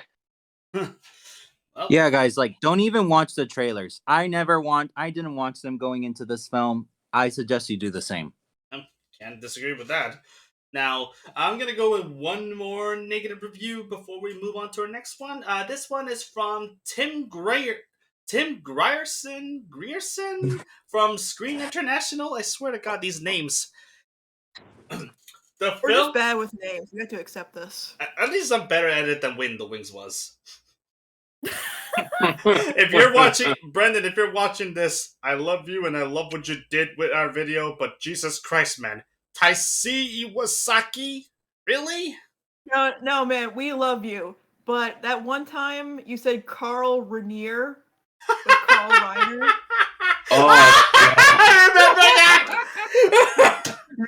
He said that? Yes! Yeah, that's another story. That'll take up this whole thing, but that's another story. Oh my god, He almost said that in our Young Frankenstein video. Oh, Jesus. No! Jesus. This is all we're gonna get comments about if I don't fix this. Okay, what was he saying? Oh yeah, the film doesn't earn many points for originality, but writer-directors Zach Lipovsky and Adam B. Stein show just enough low-budget gusto to suggest that they might have a future as B-movie mavens. Stop. I can't tell if low-budget gusto is an insult or a compliment. I mean, he says that they might have a career as B-movie mavens, whatever the hell that means, so you tell me. I'm gonna go with insult, man. And sounds like an insult to me. It does. And Sam, I'll take points up from you for not properly pronouncing gusto. Wait, I will say, I was looking up Freaks. You want to know just how underrated this movie is? It made $350,000 at the box office. Damn. That is wow. Fuck me, that is bad. Me and Gabe were like the only audiences for the movie, or possibly. Yeah. That 6th digit in there. Oh my goodness. So yeah. It had a very, very, very limited release. Oh, I can imagine. I don't think I can top off that review. I think I'm ready to move on. But yes, Freaks is highly recommended. Oh, goodness gracious. Okay, so let's move on to our next one. Who is it going to be? I'm going to go with Luis. Mr. Decoy. You had something you wanted to share with all of us. Yes, I do. And Kate, I've been building up on this for the unnecessary amount of time, and we were supposed to talk about it last week, but oh well, we're here now. Better late than never. Now, today's film is basically, I want to highlight how remakes can really define it from its original material. Because remakes, it's either a dud or it can be either just as good, if not better, than the original film that it originally came from. And today, that twist is a South Korean movie remaking the story of The Good, the Bad, and the Ugly from Ji-woon Kim, or Kim Ji-woon. It's known as The Good, the Bad, and the Weird. Hey! Yep. Oh, this sounds you recommended familiar. Yeah, that's how we met. That's how I guess we met in film school. You recommended that movie to me back when we were in film school, Louis. Oh, good lord. This is a film school movie. No. Not all of them are bad. The Florida Project is. Well, We already Tender- talked about God damn it, Yes, it is. Diego. Yes, it is, Diego. Yes, it is. well, technically, I recommended the movie when we met at the time when we were studying at the university because I discovered this movie online and bought the DVD at Specs. And my lord, it is an amazing action film. Kim Ji-woon is a visionary director who has done very genre films, from psychological thrillers to even the suspenseful thrillers. And he did touch upon with Hollywood when he did The Last Stand with Arnold Schwarzenegger, but that's not his best work, and that's another topic for another day. But what makes The Good, the Bad, the Weird amazing is that, yes, it's basically almost the same story as The Good, the Bad, and the Ugly. Three men, and it stars three men, and one of them stumbles upon a map that leads to a secret location where where it could lead them to treasure. Like, yeah, it's a treasure hunt. Just like in The Good, the Bad, and the Ugly, they're after a bag of gold. But here, though, they prophesize this as a treasure. But the thing that really captivates this movie is they don't know what the treasure is until we see it at the very end of the movie. And and just like Western, Kim Ji-woon really wanted to make a Western film, so they shot this on location at China, Manchuria, and the actor and best part of all, the main actors, one of them, I'm trying to find the actor's Song name Kang-ho? here. Yeah, Song Kang-ho, who you may recognize him in the movie Parasite, the movie that won the Oscar. Like, he plays the dad in it. He's in this movie, and he's the Okay. weird, Yes. yeah, and he's the weird dude, like the guy with the two guns and always bumbling, but somehow he manages to survive in whatever crazy scenarios he gets into, and his costume design is also great. Like, he's a really bizarre looking dude who just knows how to get out of bad cases. He looks Yeah, absolutely ridiculous in this. I see the trailers. He's basically the Tuco role from the original Clint Eastwood film. Yeah, but unlike Tuco may be an ugly bastard, but here, though, Song Kang-ho's character, Yoon Tae-gu, his behavior, his personality is weird. I mean, hell, he goes around wearing this playing hat, one of those helmets or leather helmets that you wear while you're piloting on a plane. He wears that throughout the movie, and it just makes him look even weirder by appearance. But the way he goes around shooting guns, it's great. And one of the other biggest stars, the Bad, played by Lee Byung-hung, you may know him as Snake Eyes from one of the G.I. Joe movies. He's Storm Shadow. He's Storm Shadow, and he was the front. Storm Shadow. Yeah, Storm Shadow. He's also the front man from Squid Game. I only just now realized that. That's where I recognize him from. Oh. Yeah. How could I forget it? Yeah, Lee Byung-hung is an amazing actor, and he also starred in the next movie that Kim Ji-woon did, I Saw the Devil, which it's his best performance. But here, he really nails it right out of the park for being a very bad bastard who has a beef towards Yoon Tae-gu and tries to go after, and attempted to go after the map, and of course our last actor, it's just the Korean names can be a little hard to remember. Don't get canceled, man. Not on my show. Is it? Can I help you out here? Is it Jung Woo Sung? Yes, Jung Woo Sung. Thank you, Jung Woo Sung, who plays good Park Do Won, a bounty hunter who's with a simple goal: get money, because he's getting his bounties and gets the reward at the end. And one of the coolest things about this movie, not only this film was shot in location, and our main actors did a lot of the stunts throughout the movie. For example, the movie set piece in the ghost market, Jung Woo Sung basically swings around shooting his Winchester rifle all over the place, and it just looks so cool. Like, seeing that actually happen with barely any CG going around it. And that's another thing. Not a lot of CG in this movie. A lot that happens in this movie, it looks for reals. Like they did actually risk themselves by riding a ton of horses, and you take and and you take Goose Case riding a motorcycle through a big chase that happens during the climax of the movie. Like it's straight out of a Mad Max chase. I must say, you're doing a really good job selling this. This sounds awesome. Yeah. It is. does. Korean movies in general are just worth watching in general. Yeah, it's one of those movies that I could see having a resurgence in like curiosity nowadays, because ever since Parasite won the Best Picture Oscar, we're a bit more open, or at the very least, people are willing, more Western territories are more willing to distribute Korean media. I guarantee you Squid Game would not have been on Netflix without the few connections we made to Parasite. Uh-huh.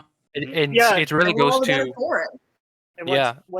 It's just that I got into Korean movies before it suddenly became mainstream. When Parasite came out and even Squid Game dominating worldwide, it's like, it just makes me feel like I'm one of those few people that's into watching international films throughout the world. And in my eyes, the South Korean cinema is like top dog in terms of quality. I mean, granted, I did encounter a couple of stinkers here and there, but everyone does, no matter what genre. Yeah. You'll always find ugly ducklings, no matter how good the movies are. Yeah. I just want to point out you're basically a fucking hipster when it came to this, because I was like, I was watching Korean movies before it was cool. Hey, you know what? He's allowed to brag about that. Yeah, and in his defense, Korean movies, like, they've had some really, really good movies. Like, people were talking about Bong Joon-ho with Parasite. He did Hostel back in like the early 2000s. He did Snowpiercer, starring Chris Evans and basically everybody else, which was fantastic. He also did Okja, which was the first like Netflix hit, like the first Netflix original movie that everybody was just going crazy about. We have him for the reason that he's the reason that Netflix movies became so popular. So that it really just is a credit to Korean cinema and how people keep underestimating it, and it just keeps surprising us. And I am not one to complain about that. I love Korean movies. Yeah. Funny enough, I have a very... Sorry, go ahead. Wait, funny enough, Song Kang-ho did also star in Snowpiercer as one of the crazy guys that Chris Evans pulls out from. Yeah. And I highly recommend another. This is recent Ji-Woo Kim stuff. He recently did a TV show for Apple called Dr. Brain. I was just about to mention that. I was looking this guy up, and he's got a cool show coming to Apple TV. Yeah. I gotta catch up on that. Yeah, I recommend it. Yeah, it's been out for a year. It's a great psychological thriller. Even my mom watched it and could not shut up about it. She bitched it for a week. Oh my God. Yeah, that's the thing. Korean cinema is now everywhere. Even my mom, who watches a lot, she's now watching a lot of Korean shows, even movies now, on a daily basis. That's awesome. You know, I hear from my mother. I don't know if you on Netflix. Oh, I'm sorry. Go ahead. Now, to sell you any further Good, the Bad, the Weird, I'm going to do my absolute best to describe the opening scene of the movie, or at least specifically when it gets to the train sequence, because the movie rolls with the with our main actors' names flying by with the with the eagle, and the eagle picks up like a piece of meat that's on the train rails before the train it nearly rams it over. And when it gets inside the train, we see a really cool POV shot of Song Kang-ho from behind him, like walking by, pretending to be a rice cake salesman in the train. And in little glimpses of the good, Park Do-won's Jung Woo-sung's character, Park Do-won, like walking like right beside him, and he didn't even recognize like Yoon Tae-gu, which he's also a he has a bounty on his head. But anyways, like he goes walking all the way to the front, all of this in one shot. And when he gets to the big place where he finds the treasure map filled with guys and the Japanese soldiers, like he shoots them right then and there. And he goes, freeze. And he sees the guys still moving and shoots and saying, don't move. Like when those shots alone is what makes you feel like, yes, you're fully on board in this awesome train ride. Yeah. So yeah, the good, the bad, the weird is an amazing film, and I highly, highly recommend it. One of the best action films, and as far as I can see, I'm looking at this straight in my Apple TV app because it is available to purchase digitally, so you don't need to hunt it down. And even available on AMC Plus if anyone is subscribed to that. I am. Honestly, this movie is more. It's if you find the good and the bad and the ugly boring, this is the more fast paced one. Yeah, I stopped. I swear to God, I tried to watch The Good, the Bad, and the Ugly. I got bored after 30 minutes. It was just a boring mess. That depends on what type of movie you like, because the original is made at a time where that type of movie was like basically the mainstream. Nowadays, because everybody has the attention span of a nickel, or like everybody now has ADD. A movie like The Good, the Bad, and the Ugly, it's kind of a snooze fest until you basically watch the final act where the characters are now standing, having what's it called again? A Mexican duel?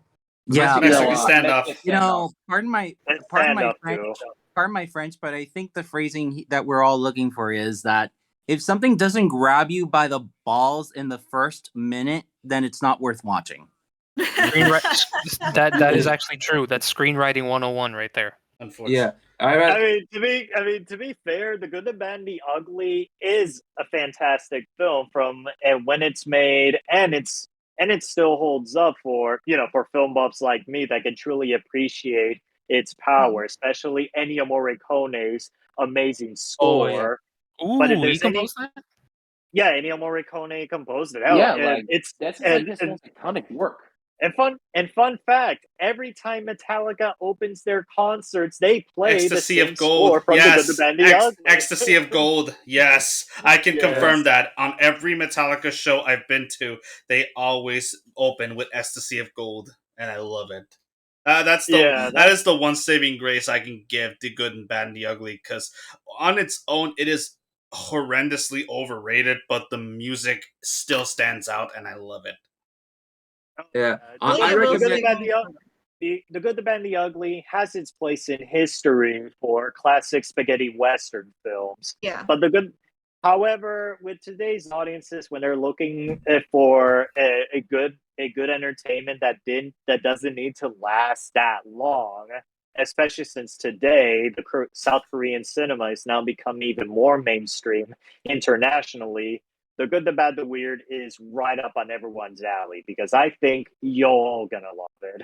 I'm sure. You actually showed me. We actually did start watching that film together. I remember being at your place at one point, and you started showing me the movie, but we never got to finish it. I think either I had to go or we had other plans that day.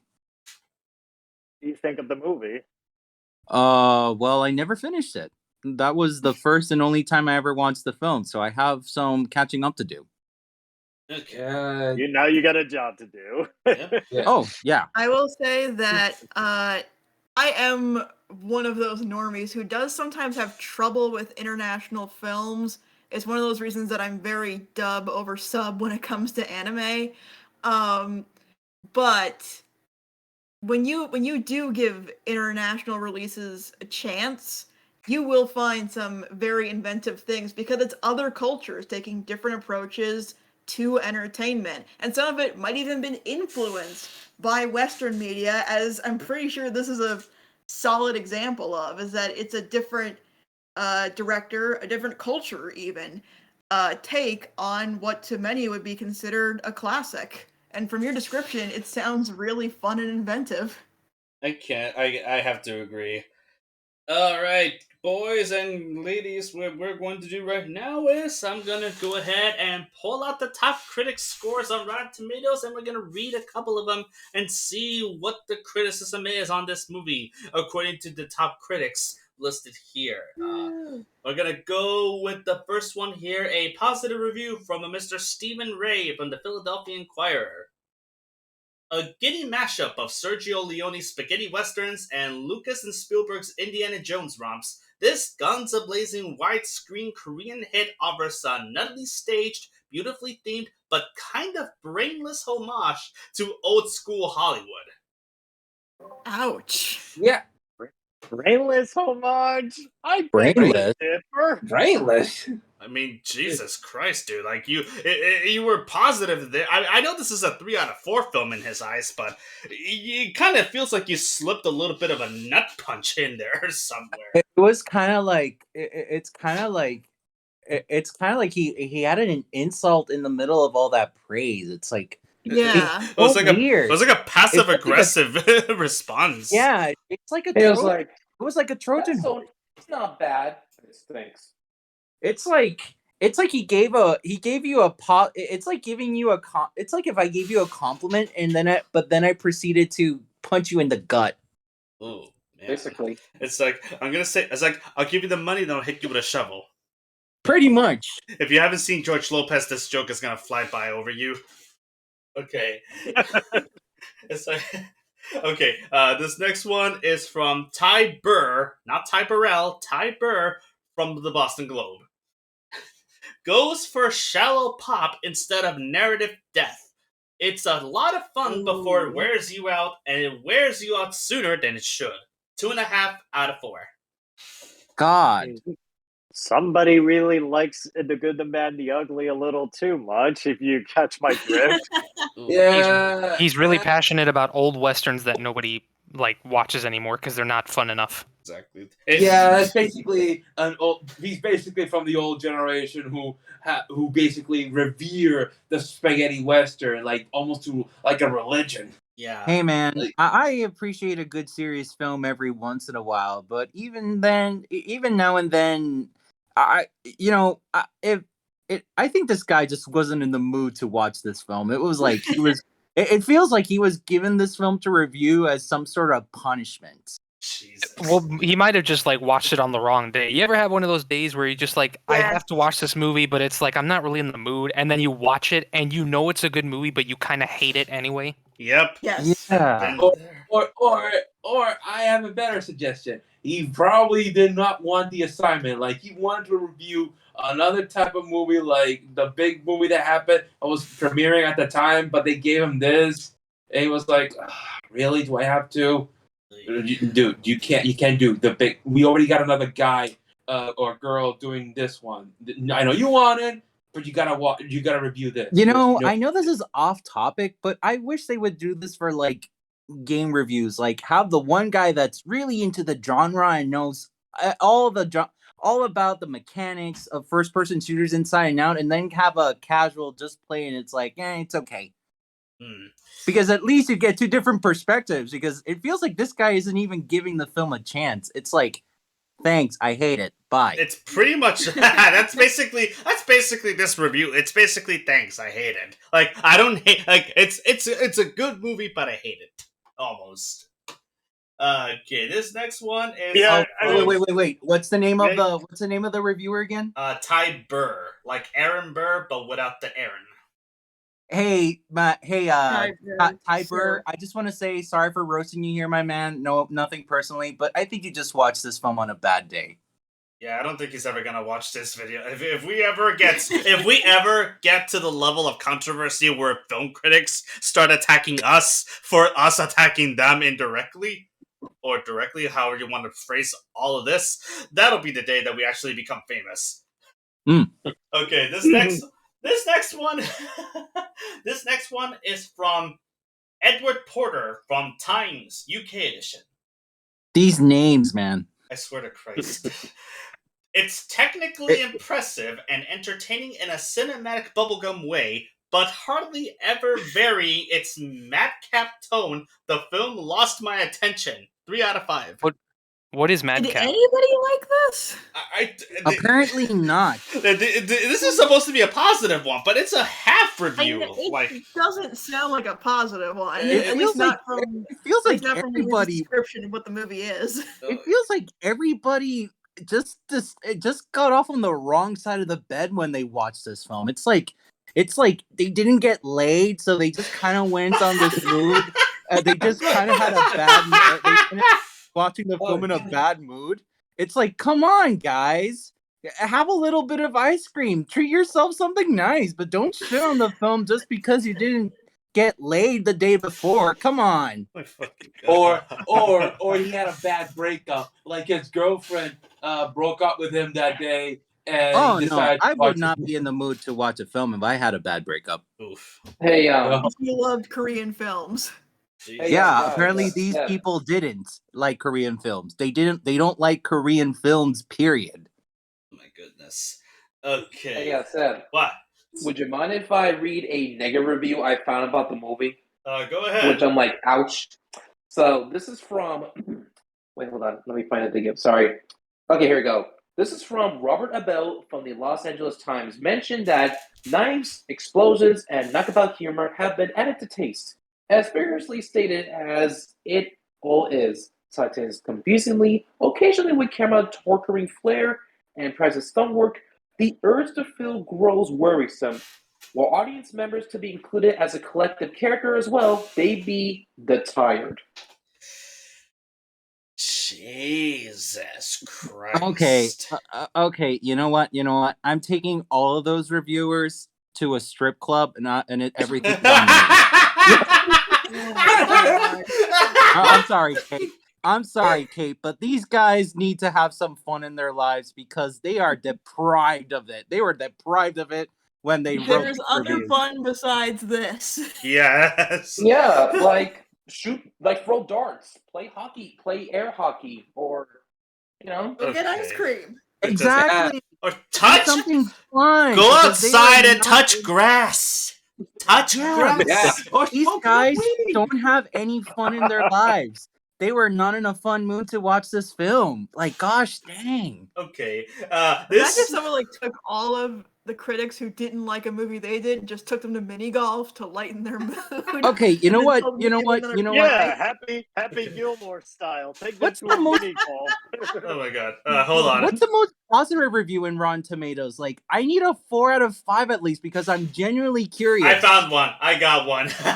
This is the last positive review before I do my last negative review, which I also have pulled up. This one is from David Fear from Time Out. A slavish, supercharged riff on Sergio Leone's epic 3 the Hard Way spaghetti western, Kim, I swear to God, I read that exactly as it's spelled here. Jim Yi-woon's all-star spectacle wastes little time in lighting a fire under its unholy trinity's derrieres. I'm pretty sure I mispronounced that, but that's a 4 out of 5. That's better. Okay. I guess it's a positive review. It's weird because it starts off like kind of passive aggressive, but then it goes into just passive. Y'all need some ice cream in your life. And this is a 4 out of 5 too. So I was giving you what you wanted. Here's the number of my local weed dealer. Smoke some weed, so basically to take off your mind from the stress you were having. You know what? I give up. I'll just watch the film. Oh my goodness. And that's it. Okay, hold on. This is the last one, and I think this review sums it up perfectly when it comes to talking about remakes and sequels. This is from Anthony Quinn. No, not that Anthony Quinn. From the Independent UK edition. Oh my goodness. Hold on. I gotta prep myself up for this one. I'm sorry. It's just I've read their reviews in the past before, and I've always come out of them less than impressed. Oh, you think you're not impressed now? Wait till you listen to this. Some fancy set pieces here and there, and gunplay just about everywhere. But none of the principals can begin to rival the sacred trio of Eli Wallach, Lee Van Cleef, and the other one. This dude just came to work and just didn't care about his job. Bro. First of all, the other one? Do you mean the man with no name? Because, just... I have no words for this. What the This hell? man did not understood the assignment. Bro, Mr. Quinn, with all due respect, my brother in Christ, Mr. Reincarnation of Anthony Quinn, if you are with us, touch some grass. All of these reviewers touch some grass. I'm sorry. I really am not sorry. Not to mention, like I like the fact that he referred the real names of the actors from the original movie, and yet he referred Clint Eastwood as the other one. I take he's not a fan. I mean, I'm not a fan either, but Jesus Christ, man. Fuck. Like, You have know some what? respect. You know He's what? earned You know having what? his You know name what? typed up in an article. You know what? The other guys needed ice cream, but this guy needs a trip to Disneyland. Motherfucker. Telling you. No, he didn't earn it. No, motherfucker. No. Let's punish him by taking the Walt Disneyland and then place him into that place in which that song should not be mentioned. That ride. I mean, it's a small world. You know, Damn it, you know no. the funny. You know I the funny approve thing this. about all this? The funny thing about this whole thing is the fact that we're actually getting pretty defensive about these lame-ass reviews. I mean, I'm not getting defensive because I've never seen this movie before. I'm just sitting here and just reeking in your guys' reactions to it because it is a feast from my ears. It just Touch it's just some that grass. it's like, how do I put this? I've seen these films and I know that they have their audience, but it just sounds like they never gave the film a chance. I can say that about all other movies. They drew their conclusions Gee, before just they. as the Oscars, we don't give anime films a chance. Yeah. Oh, that's a topic for another time. But yes, that is definitely a thing. Yes. Why do you think I did the whole Oscars fan voted thing? I literally did all that as an excuse to get Belle nominated in the first place. Yep, And that's what I think. I was right. I mean, it was. If you know me, you know that's fucking obvious. I was not. At the very least, I did not freaking rig the damn thing. I could have rigged it. I could have, but I didn't. That's fair. All right, so I think we've stayed here long enough. So in short, The Good, the Bad, and the Weird is a good film if you want to have a good time. Severely underrated, at least critically. Apparently. Clearly. By top critics, mind you. So it was overwhelmingly positive on Rotten Tomatoes, but top critics seem to be mixed. Yeah, top critics misunderstood critically this film. Maybe we should get Ed Porter and he can port them out of here. Jesus Christ. Okay. All right. Okay, enough of this one. So, this next one is going to be Mr. Freak. You have a movie for us to talk about, I'm sure. You actually showed me what your list is, and I think one of them in particular, you and I would have a lot to say about. So why don't you share with the audience what you have in store? All right, so this begins with a unique question. What do you get when you mix the classic underdog story, the Middle Ages, and a soundtrack consisting of Queen songs plus a David Bowie song? Oh my fucking god! Wait. We're going there. We're not. Don't stop. Keep going. A Knight's Tale, baby. And how does it begin? Yeah! We're going with A Knight's Tale. 2001, starring a young Heath Ledger who was, believe it or not, just 19 to 20 years old. 20, 21, I think. Damn, he was so young. And anyway, what's the premise? A young knight who wants to do what it takes to be champion. And as luck have it, after his former master suddenly died in his sleep, he decides to take his place to reach his destiny becoming a knight. To prove, from climbing from the lower ranks to the higher ranks. And who he has to support? His two squires. One of them played by Alan Tudyk, who will go on to star in Firefly.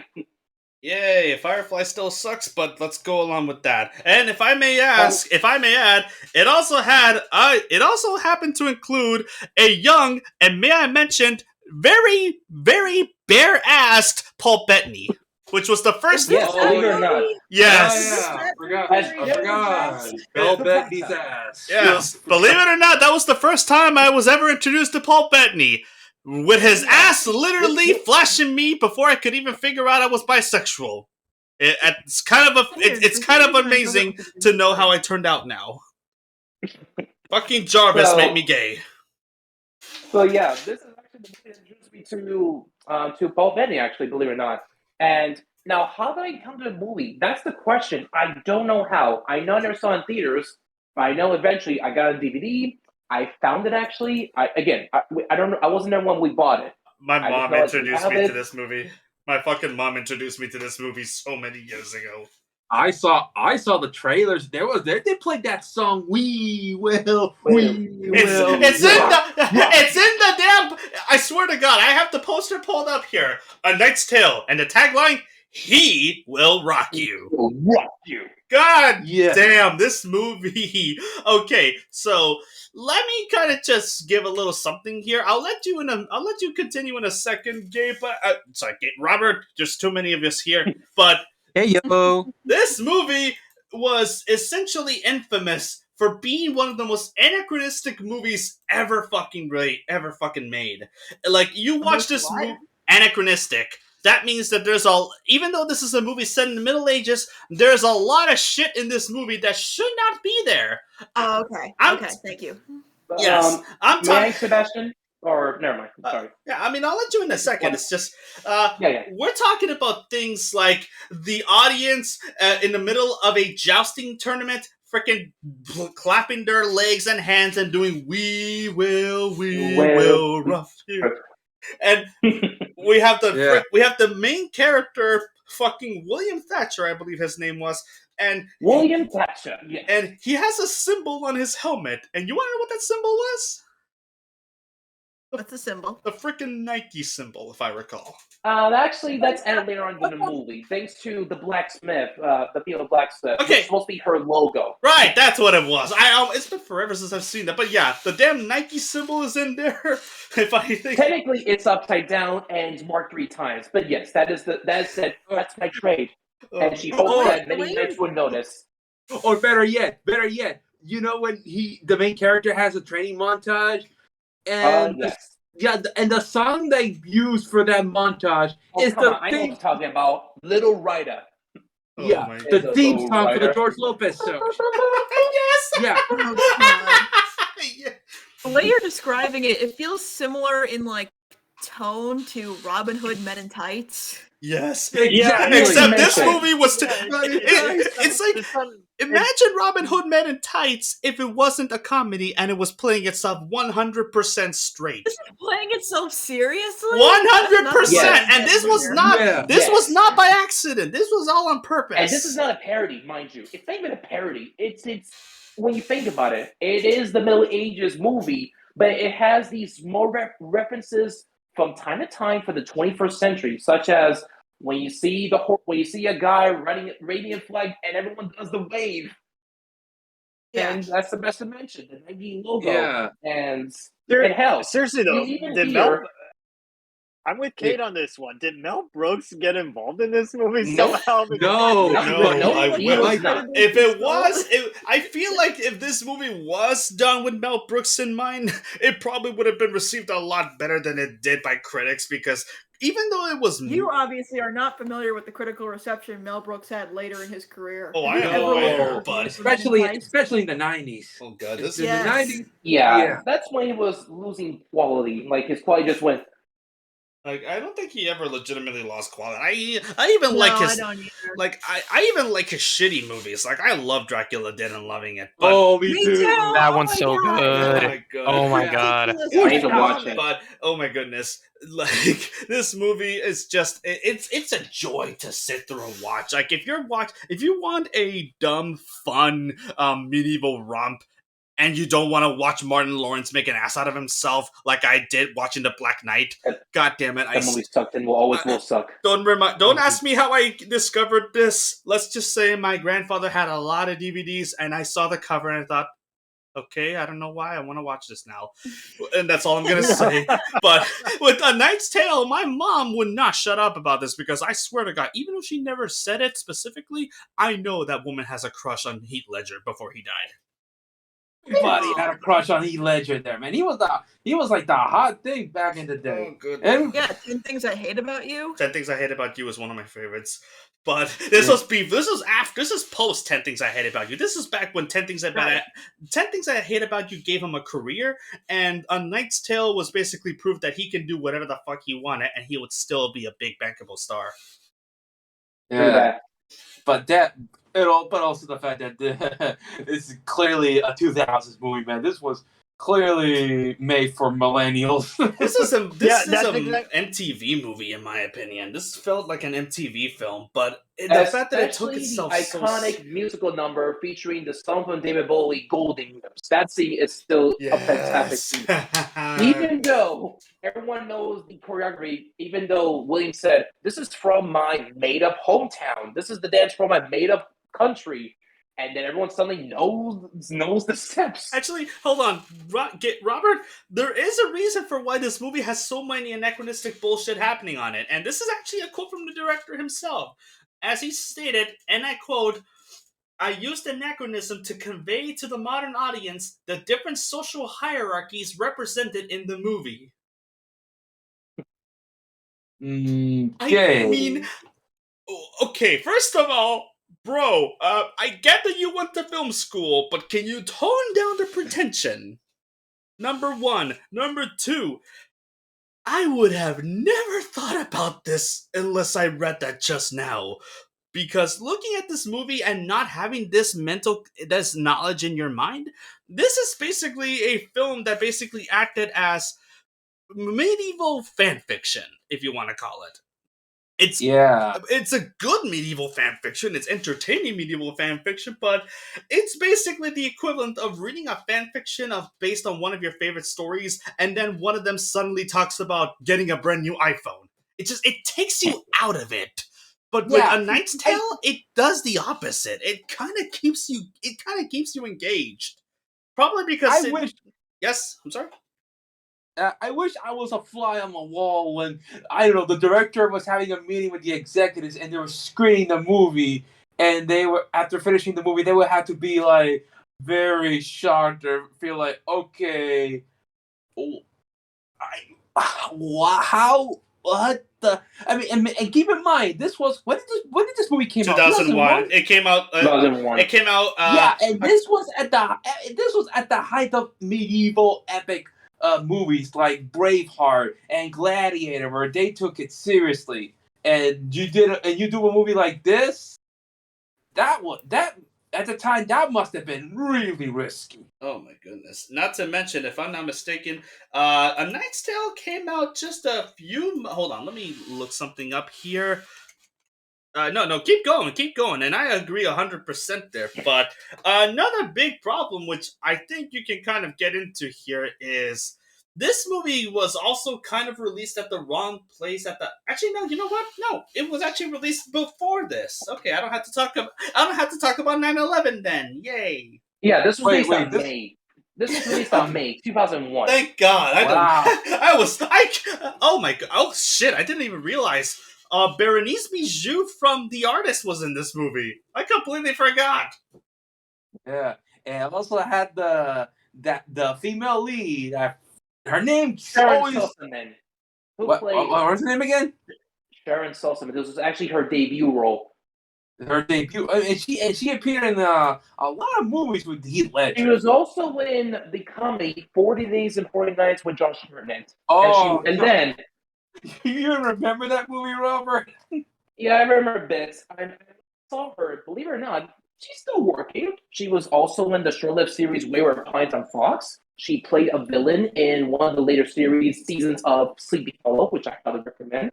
And I think that's been a few last things I saw from her, because I know she's still working. Not as much, but she does a good job from what I remember about her. Now, anyway, about this, and actually, funny enough, Heath Ledger, and Alan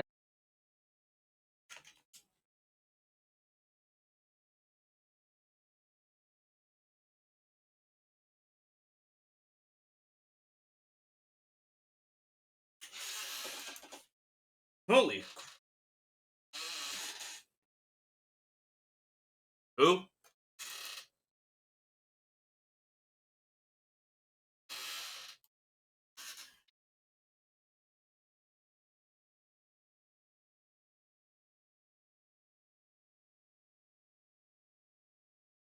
Oh yeah, the one that got replaced by the shittiest character in movie hit in television history. Oh my goodness. Oh my.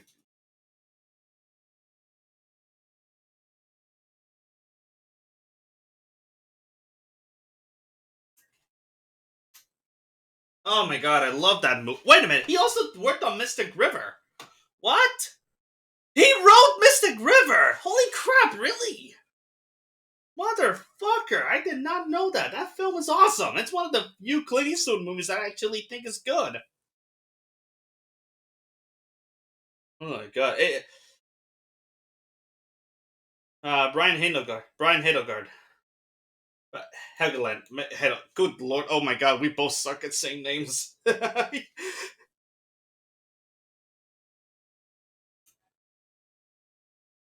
Oh my god. That was a pretty good movie. He also wrote actually, it's funny enough, he also wrote that shitty 2010 Robin Hood movie nobody watched. God damn it. I think 2010 marked the downfall of Ridley Scott's career, but that's a whole nother story. Yeah.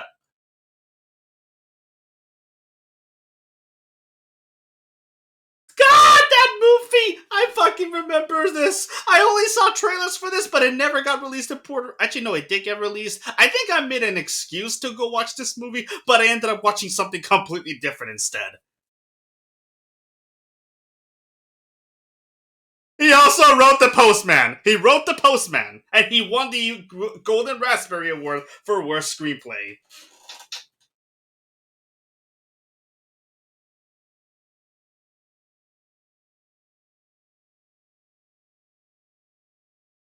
Oh my god, I remember this movie was popular for about 2 minutes and then nobody remembered it anymore.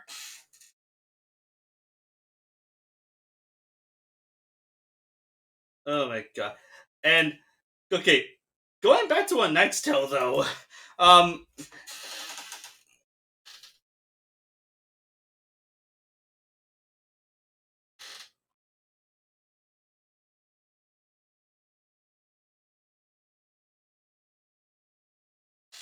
gee.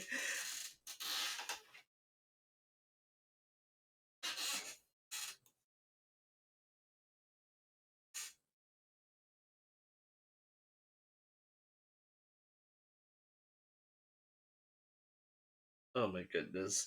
Oh, and in case any, I,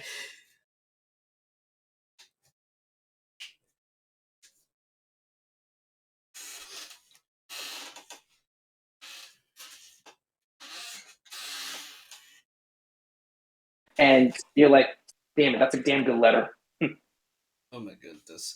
I also need to mention that this movie's soundtrack is absolutely ridiculous, and I mean that in the nicest way. We already mentioned Queen. We already mentioned Queen. They have "We Will Rock You" and "Lowrider," but we also have. Actually, Lowrider isn't from Queen. I know it's not from Queen. I was mentioning the song though. We also and of course David Bowie's Golden Years, which is also awesome. A nice addition. Again, and of course, how does the movie damn end? Freaking playing "We Are the Champions" at the end credits. Can you please not talk over me, damn it? Sorry, sorry. Go ahead. Oh my fucking god! I was gonna say this movie also has AC/DC at the fucking end there, which "You Shook Me All Night Long" by AC/DC of all things. Wait, is that play? Did that song play at the end of the movie when the character what's his name again? William Thatcher gets his victory, gets the girl, and then the song playing. You shook me all night long. Yes, and they also do "We Are the Champions" with Robbie Williams singing. Yeah, Jesus. Yes. Oh my god! It also has Sly and the Family Stone. "I Want to Take You Higher." And, yeah. And also, Eric Clapton has a song in there, but I'm not going to talk about it because Eric Clapton can go fuck himself. And Thin Lizzy, the boys are back in town. Which is awesome, even to this day. Oh my goddamn Jesus, this movie is ridiculous and I love everything about it, and I cannot say much. I cannot, nothing that we say nothing that we say can pretty much summarize just how ridiculous this movie is. It is a good kind of ridiculous, and I highly recommend y'all check it out. Trust me, once you watch it, it's gonna get stuck in your head. Like the dialogue, the characters, the dynamics, and Heath Ledger as the lead. And also, I forgot his name just now. He played the King of England, in which to this day, he said a wonderful word, which I will one day use in a conversation: uncontested. No, uncontested. Uncontested. Yes. Damn it, I forgot. I can't pronounce it now. It's a really good word. I'm like, someone bring that word back, please. Yeah, just mind you, don't watch this movie and take it seriously, because it's not supposed to be taken seriously. I know, but still, it's a wonderful, it's a fun movie to watch. The story's just fun. Even that son of a bitch playing the villain, that guy, he's a great villain actor. Thank you.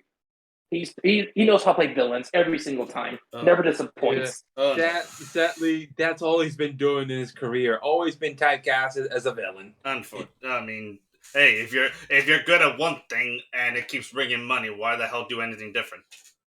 It's a rule of thumb. You're British, you play a bad guy. End of story. Actually, fun fact, I don't mean to cut you off there, but this actor, Rufus Sewell, he actually played Alexander Hamilton in the John Adams series on HBO. Yes. Oh my god. I remember. Oh my god, that was a great I need to watch that show. I need to really watch that show, damn it. I've been meaning to watch that show for a long time. Remember that history phase we were talking about with critical reevaluation? That was part of it. That came out during the sweet spot. I don't think I ever finished it, but I saw a good amount of it. Oh my god. Yeah, he was also in that series, The Man in the High Castle, which you can find on Amazon Prime, I believe. He played on my list. Yeah, an American Nazi. That's what he's playing, an American Nazi. Okay, well, we can talk about Nazis all we want here. Let's talk about reviews, especially for this one. And I gotta be honest, I'm excited for this because this film is notoriously ridiculous to actually talk about. So I can imagine how did people respond to it when it first came out. Let's take a look. Oh, this is gonna be fun. I get told that the audience liked it more than the critics. Of course, the audience loved this movie. Critics, not so much. And it's mixed. And Sally didn't make a lot of money at the box office, sadly. I mean, didn't even make it for the budget. I mean, to its credit, the movie made $117.5 million, so it made over its budget at the very least. But it still wasn't big enough. Yeah, so. Like even looking at it now, the movie just barely made it fucking failed at least domestically it failed, and it's only because of international release that the movie was able to make its budget. But anyways, back to the reviews. I'm gonna go randomly first from positive to negative. Actually, no, you know what? Let's switch it up. I'm gonna go negative first and then positive because I really want to bring this one. This is a sentence, not so much a structure, but just a sentence. And this is from Stephanie Zacharek from Salon.com. And it simply says, "It will rock you straight to sleep." Oh my god. I was so enthusiastic for a second. It's like, "It will rock you straight to sleep." Wow. Good lord. Got him. That was mean. That was harsh. That was very mean. Phenomenal cosmic power. Itty bitty living space. That's pretty much. Everybody just unanimously got that reference. That's great. Okay, let's go with a more positive one. This one's from Jay Carr. This is from Jay Carr from the Boston Globe. Essentially, it's a screen full of pseudo-medieval popcorn that hits a high enough level of goofy fun to transcend a pretty blatant marketing strategy aimed at the MTV demographic. I mean, I pretty much called it. I said that. You guys called it. Yeah, you did compare it as an MTV movie. It is. Yeah. That's because this is an MTV movie. I'm surprised it didn't open with the damn MTV logo like it did for the Jackass movies. I got this one from Roger Ebert, and it's a positive one. The movie has an innocence and charm that grow on you. Oh God, That's accurate. I had to agree with that 100%. Actually, That is very accurate. very much so, because this movie is a lot of things, but innocent fun is probably the best way to describe it. Yeah. It's nothing to take serious with. Sure, it's not perfect, but it's a lot of fun. And again, every time I watch with my dad, we just have a good time. You know, we would quote before they quoted. We would go like, "Oh, here comes that part," and we would still get engaged with the jousting sequences. Okay. Oh, this one's a good. Just having a good time is a very underrated experience with a movie, at least these days. Yeah, Perfectly like valid. it's like nothing. Not every movie has to be life changing. You know. Yeah. Yeah, Sometimes it's just fun. Yeah, exactly. Just for funsies, which is why I love attending Luska Film Fest, just to have fun and watch whatever random movie that I could ever encounter that nobody talks about. Yeah, Luska. When we go to Luska Film Festival, like when we went 2018 to watch Freaks, let me tell you, that was the first time we attended the film festival like wholeheartedly. I took my days off. It was close to my birthday week. Honestly, it was such a fun time. It was my first ever film. Sorry. Wow, the name escaped me. My first film festival, and I just ate it up. I ate every feature-length film, every short film that we watched on the screens as much as possible. We were there from the morning until the night. It was fun. I'm I wish sure. I could do it again. Yeah. Okay. Okay. This next one. guys. Hold on. Hold on a second. This is quick. You will not believe when A Knight's Tale was in competition. All right, let's see. I've been curious about that. All right, this movie came out the same week as The Mummy Returns. Of course. Oh, That Jesus would explain that something. explains a lot. Oh, Damn it. Lord. They were no Yeah. match for Brendan Fraser's I mean- awesomeness. Oh God. All right. It had no chance. The Mummy Returns. It's No. like, yeah. Okay. And what else? Can we please go during back that to the? Can we please? I'm sure this Yeah, is all sorry. interesting, but y'all are kind of misdirecting things again. I wanted to make a joke. Well, then make it later. Now, this next one is from Renee Rodriguez from the Miami Herald. Strip away its 14th century trappings, and A Knight's Tale is just a Middle Ages Rocky that spares no cliche in its unduly long 2.5 hours. I'm sorry, 2.25 hours. Yeah, I can Wasn't see that the Rocky long. comparison. I mean, it's Oh, never mind. the My movie is bad. essentially the movie is basically a parody at this point. You can't really look at this and think that it was saying anything prestige. Yeah, pretty much. Yeah, Oh my god. Yeah. I got nothing to say. I got nothing. Yeah, this next one is a more positive one. It's from Rick. This is from Rick. No, this is from Peter Travers from the Rolling Stone, and it pretty much sums it up. A dumb summer movie done with smarts.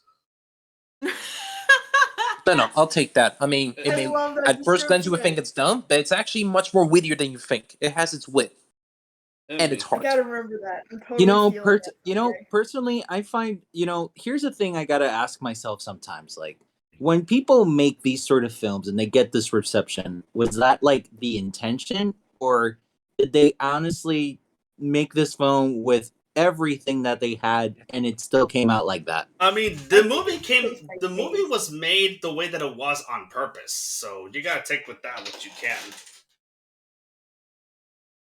And plus, mind you, this is from a director of. This is from a guy who wrote LA Confidential, so I'm pretty sure he thought I need to have fun. Okay. And also wrote on Nightmare on Elm Street 4, The Dream Master. that was his first. That was the first. You want to know if here? I know I'm getting off track, but Yeah, can we not get off track, please? Okay, we've done that too much fine. already. Okay, so I'm gonna finish this off with one last negative review before we finish off with the last movie for today, because this has been going on for too damn long. Yeah, we've been going like 2.5 hours already. Yeah, we're gonna do mine after this one, and then we're gonna review the reviews, and then we'll call it a night. Is that okay? Fine. Yeah, I Okay. gotta go. Yes. Yeah, sounds good. Yes, so let's go ahead. This is the last review for this movie. This is by Glenn Lovell of the San Jose Mercury News. By the time the big grudge match comes around and William and the no-account court Adhamar, I forgot how to pronounce his name, meet in center court, whatever charm and good humor we're endangered by this adventure have long since worn off. Oof. I mean, Jesus Christ. Okay. He's a real fun guy at parties, this guy They is. didn't feel that way at the end of the sword fight with Robin Hood Men in Tights. Apparently not. Oh, Jesus Christ. Okay. What was his name again? This is Glenn Lovell from the San Jose Mercury News. All right. Okay, so I'm gonna make this next one a little shorter, but since I'm the last one to go, I actually wanted to talk about this one because I have so many good things to say, and this is probably the most underrated Disney movie that I can think of. Oh wait, All hold right. on. Before we start, guys, to make mind if I make a suggestion? What?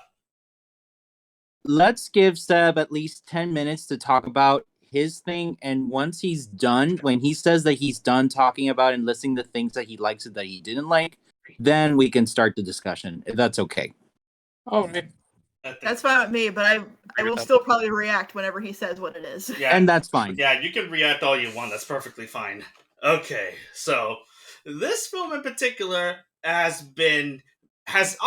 came out in 2001. It has been reviewed and it has been criticized heavily for, ironically enough, not following the status quo of what many other Disney movies were at the time. Ooh. Oh, I know where you're going with It this. is one of my favorites. I saw it in theaters. I love it to this day. I currently have a deluxe edition that I bought off of a local FYE store.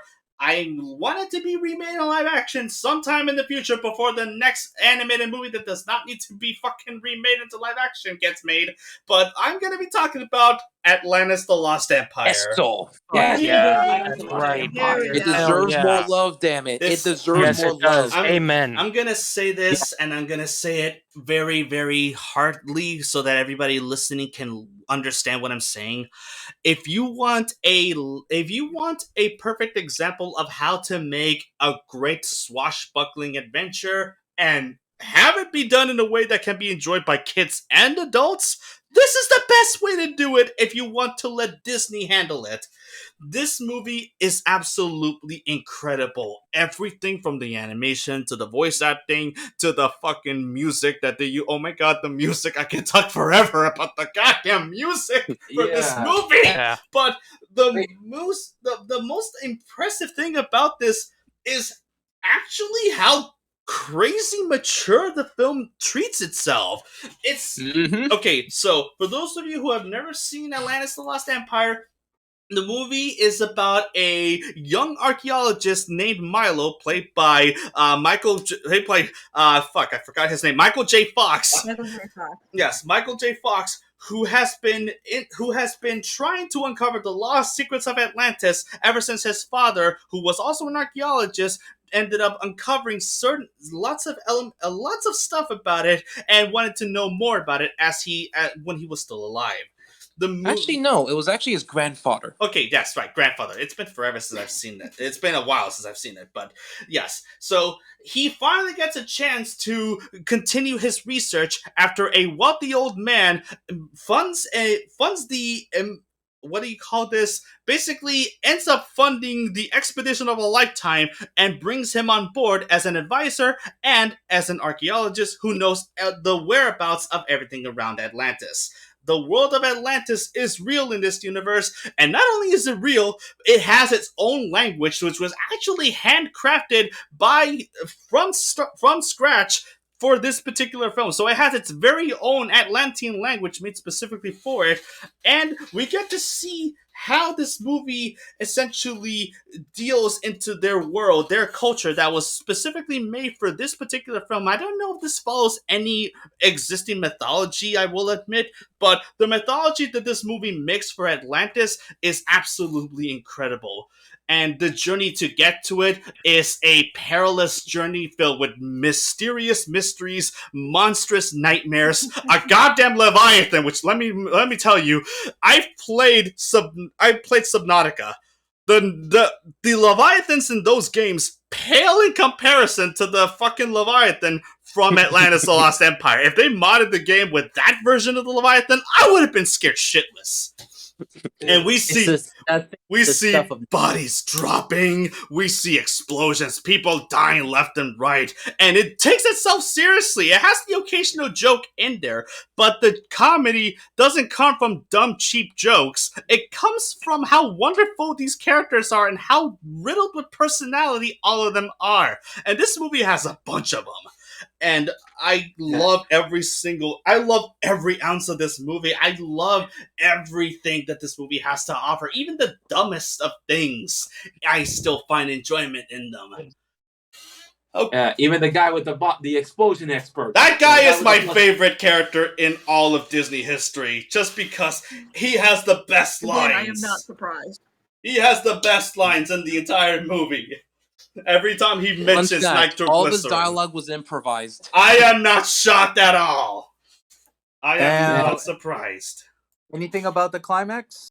The climax is, one of the best climax that Disney's ever made. And it's sad that this movie suffered the horrible fate because it's not a musical. Which I have to say, not everything has to be a musical, Disney. Not everything has to be a musical, and Disney understood that when they made this movie, and it took itself seriously. And this movie has such an amazing cast of people. Corey Burton, which many Star Wars fans will remember as the voice of Cad Bane, is the voice of one of the characters in this movie, Moliere, which is one of the funniest characters I have ever seen. Just this amazing little French mole man who has a huge affection for digging. Let's not forget he's French. Exactly. I said that he's French. You mean the guy who says, "Oh yes, let's go to Atlantis, yes." Yes, get him. Yeah. Of course. How can I forget Dr. Sweet, voiced by Phil Morris, aka the nicest doctor I have ever seen. I am not a fan of doctors or hospitals, but I'll make the exception for him just because of how charming and likable he was. Plus, it's rarely do I ever see somebody scare another person away using soap. Yeah. Oh yeah. Speaking of stars, back off, hey guys. Speaking of big stars, don't forget that Liam Neeson also starred in this movie. Liam Neeson? What? No, I think you mean Leonard Nimoy. You mean Leonard Nimoy, right? Leonard Nimoy. Yeah, I mean Leonard Nimoy. I'm sorry. Leonard Nimoy voiced Kira's It's been a while. It's Leonard Nimoy. Yes, Leonard Nimoy. it's Leonard Nimoy. And yes, Leonard Nimoy is in this movie as the King of Atlantis. And need I forget? That's so fitting. It really is amazing, and he also did the voice. He also spoke the language, because if you're gonna have Spock in your movie, you might as well have him speaking a different language as well. Cree Summer voiced the princess of this movie, unofficial Princess Kida, who, in my opinion, should be a Disney princess alongside everyone else. Wait. No, it's weird that she hasn't been called that yet. I mean, she should be. Because the movie didn't make enough money to justify it. I mean, she's a wait. She should be. She's the only Disney princess that She should be, but there's a reason she's not. Sadly, I'm not saying it's a good reason, but because she's black. Reason.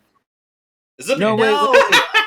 I mean, you can't deny that's not. Nobody cared about the movie in the 2000s. But Atlantis is one of those movies where it's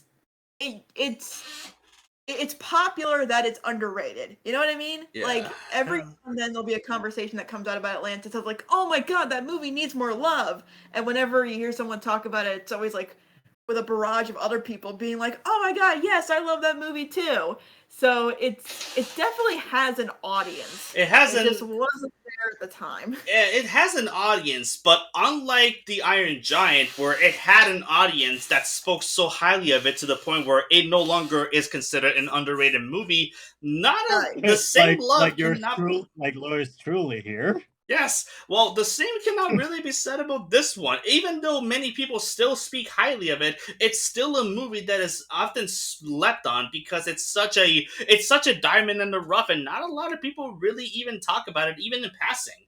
Despite the cinema, this movie has the best cinematography for any 2D animated Disney movie that I have ever seen, and I will die on that hill. Like, I will take the cinematography for this over the original Beauty and the Beast any day. Hell, I'll take it over the live-action Beauty and the Beast. I will die on that hill. I will die on that hill. You know, hey guys, you know, guys, if I could add a little bit to the conversation, Atlantis: The Lost Empire was one of 2 adventure films that was actually being developed in Disney before its release. That Atlantis was actually being developed alongside Treasure Planet. If you watch the Treasure Planet video called Treasure Planet Disney's biggest mistake, he will go into detail as to the plans that there were for a Atlantis theme park and Treasure Planet for the Disney parks. There was a lot of planning, and a lot of it was writing on these films, and once these films failed after another, the adventure genre just kind of died. This was a really interesting era for Disney, and I was looking back on it recently because I may be doing a video on another movie from this era soon, but in that it was very experimental after a time where, despite the fact that the Disney Renaissance movies have aged spectacularly well, at the time it was seen as very formulaic to the point that by the time you hit like Tarzan, audiences were getting sick of it. So when you have that stretch between, I think Atlantis might have started it. Someone can correct me if I'm wrong there. I think up to about like. Sorry, go ahead. No, wait. Kate, keep continuing. Finish what you're saying. Okay. Yeah. From that to about. It's basically what they stuck to this day, where it's very experimental in approach to story, in art style, and even the relationships that are formed in the movies. Look, there's not many romantic stories told during that experimental era of Disney, and a lot of them look different. They have very wild concepts: Treasure Island in space, going to Atlantis, aliens in Hawaii. It's weird, but it brings with it a lot of uniqueness that it's the kind of thing where you could see it not being appreciated at the time, but as time goes on, it would find its audience. It almost reminds me, like, I mean, this is kind of a weird comparison, but it kind of feels like with the N64, like it can't live up. Yeah, like the N64 was not the best-selling console in the generation, where the PlayStation was dominating all over the place. But it's but the people that bought the console like feel very well connected together. It's because of its limited library compared to the PS1 being so overwhelming. So in the way how the N64 was experimental for the time because that's where 3D graphics began. And this experimental era with Disney is the same in that people were tired of the conventional to an extent of the Renaissance era, but it was still kind of a comfort for the families. So when you tried to convince them to go to these things that were very I could be wrong in my interpretation, but the experimental era seems very not Disney, at least not compared to what it's sandwiched into. You know, on the other ends, you have the Renaissance and this new era, which are very Disney. But then you have the stuff in the middle that's very unconventional. And that might have been why a lot of it didn't work in the time until they eventually found audiences. To kind of add to the conversation, Tarzan came out in June 18, 1999. And between that and Atlantis, you had 3 other films. You had Fantasia 2000, you had Dinosaur, and then you had what I consider to be an underrated gem, The Emperor's New Groove. For me, that was like one of the most experimental movies. Oh yeah, Yes. I mean, Yeah. what you described, those are definitely the experimental era because Dinosaur was all computer animated while filming on actual location. Like they film actual locations and they do the CG and then place them in the 3D environments. And Emperor's New Groove, as you mentioned, it's the most unique because it's their first attempt to do Looney Tunes style humor, and it works because this is a whole different challenge for them. Like instead of doing the usual stuff from back in the day, they wanted to go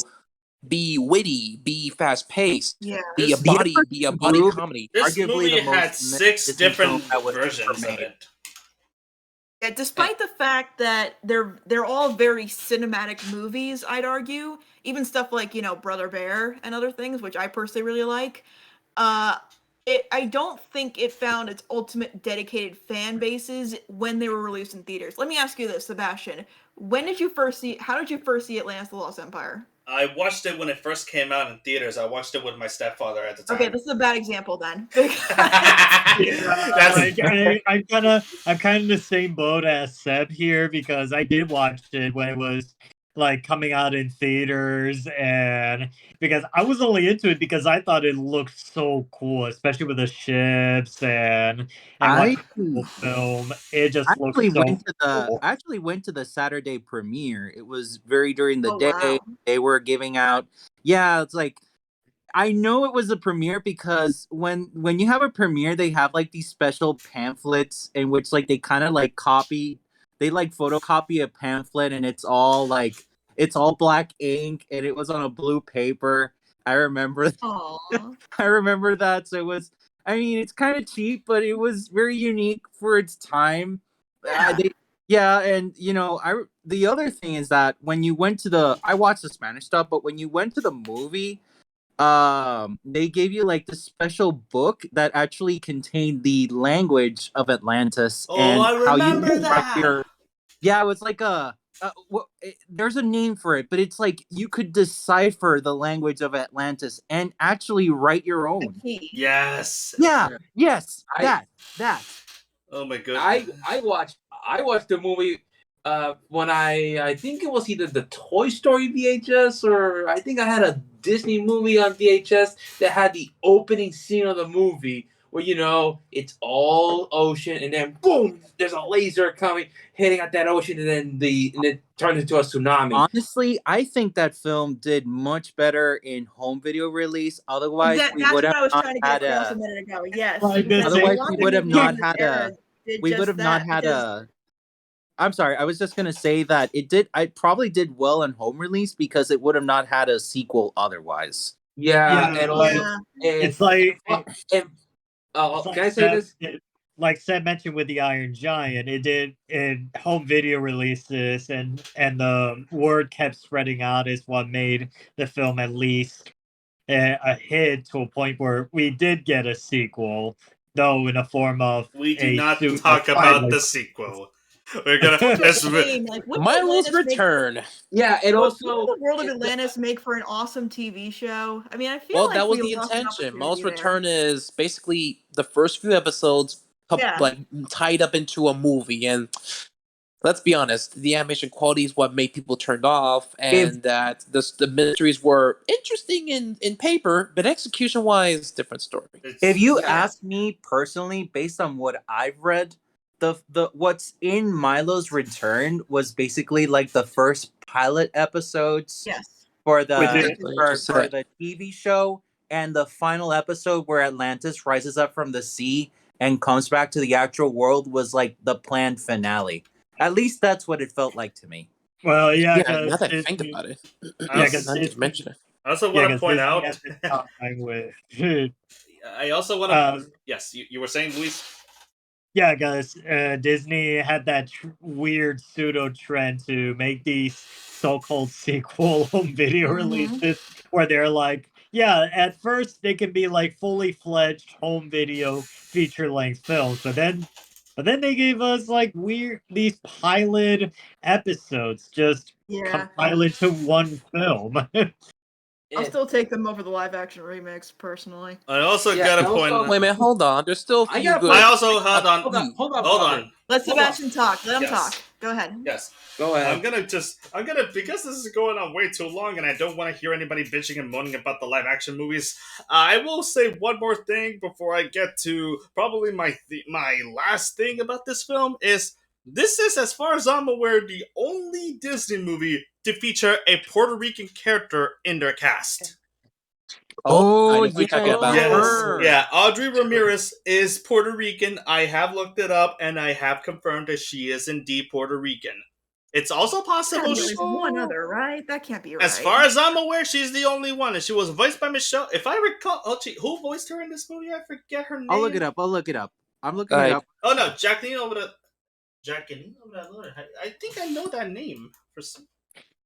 Yeah, and also another thing that made it more interesting, this movie, is that when in terms of character designs, Disney usually went with their usual character design back in the Renaissance.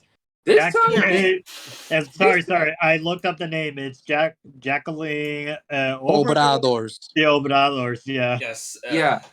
Yeah. Like I said, Disney went to an unusual source for inspiration when it came to Atlantis, the design, everything. They went to Mike Mignola, the creator of Hellboy. Huh. Well, that's interesting. Yeah. That makes a lot of sense when you look at a screenshot. Now that I'm realizing it, that makes a lot of sense. Yeah, and also the fact that some of the designs of the suits kind of remind me of Mr. Freeze from Batman the Animated Series, and it turned out that Mike Mignola also designed the suit for Mr. Freeze for that show. Okay, we're getting off topic here. So, with all of that in That's mind, what we do. Yeah, well, this thing has gone on for almost 3 hours. I kind of have to. We're gonna kind of cut it short now, and we're gonna skip right down to the reviews because this is a fantastic film, and if you haven't seen it, it's on Disney Plus. I cannot recommend it enough. As I said before, though, critics at the time were not that positive to it, and the top critics here are definitely more mixed than I expected them to be, but that kind of comes with the territory here. So let's go ahead and go. I'm gonna read 6 reviews, positive and negative, back and forth, and we're gonna see if these criticisms hold up. This one is from Lisa Alspector from the Chicago Reader. Visually imaginative and even persuasively spiritual, this animated adventure has some unusually complex villains and heroes, and some of the plot and dialogue transcends what's typical in movies intended for a broad or youthful audience. Wow. This is legitimately the best. Oh, Jesus. This is actually. Sorry, I gotta have to disregard this one because this was actually made in 2011. I read that. So this is 2011. So this is after a decade of reevaluation. But let's go back to 2001 when it came out. This one is from Roger Ebert from the Chicago Sun-Times. All right. It's like This should be interesting. It's like 20,000 Leagues Under the Sea, set free by animation to look the way it dreamed of looking. 3.5 out of 4. All right. Oh, I think that's a pretty... as elegant as ever. Pretty damn much. Well, somebody didn't agree. Mr. Desson Thompson from the Washington Post. For the most part, the movie's a bland disappointment on so many levels. What? Really? Okay. I mean, Does she even know these characters? Because these characters are colorful. Exactly. And they're unique. And they're literally colorful because they're fucking diverse. Damn straight. I mean, again, you got an African-American doctor, a French digging expert, and as you mentioned, we have a Puerto Rican engineer. How old is the character? She's what? She's less 18? She's a teenager. Okay. She is teenager. Yeah. Next one. Yeah, an engineer prodigy. Yes. Okay. Next one here is from. This one is actually from Nell Mino from Movie Mom. I never heard of this publication, but I'm actually I'm curious about this now.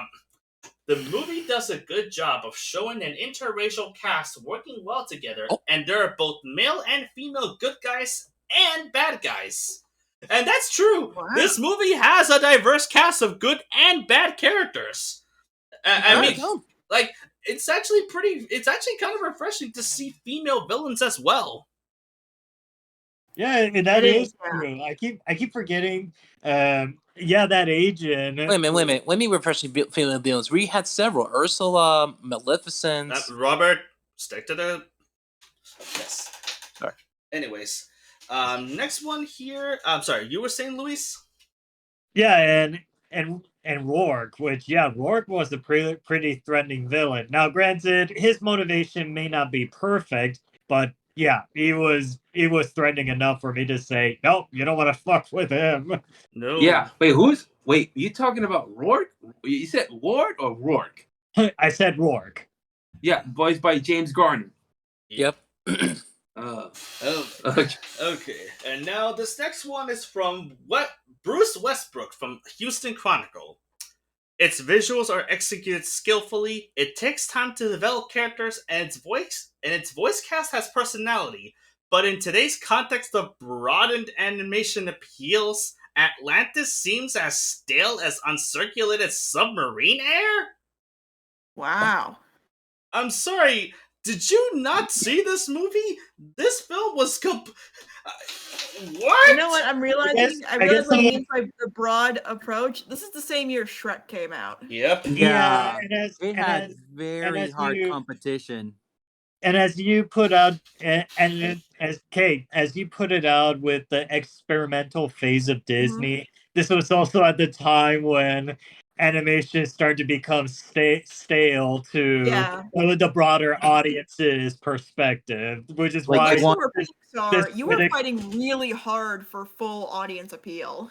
Yeah, so this critic is like among that broader audience that sees this as stale in their eyes. That's true. That's true. Okay, last positive one. This one comes from Mark Carroll from the Chicago Tribune.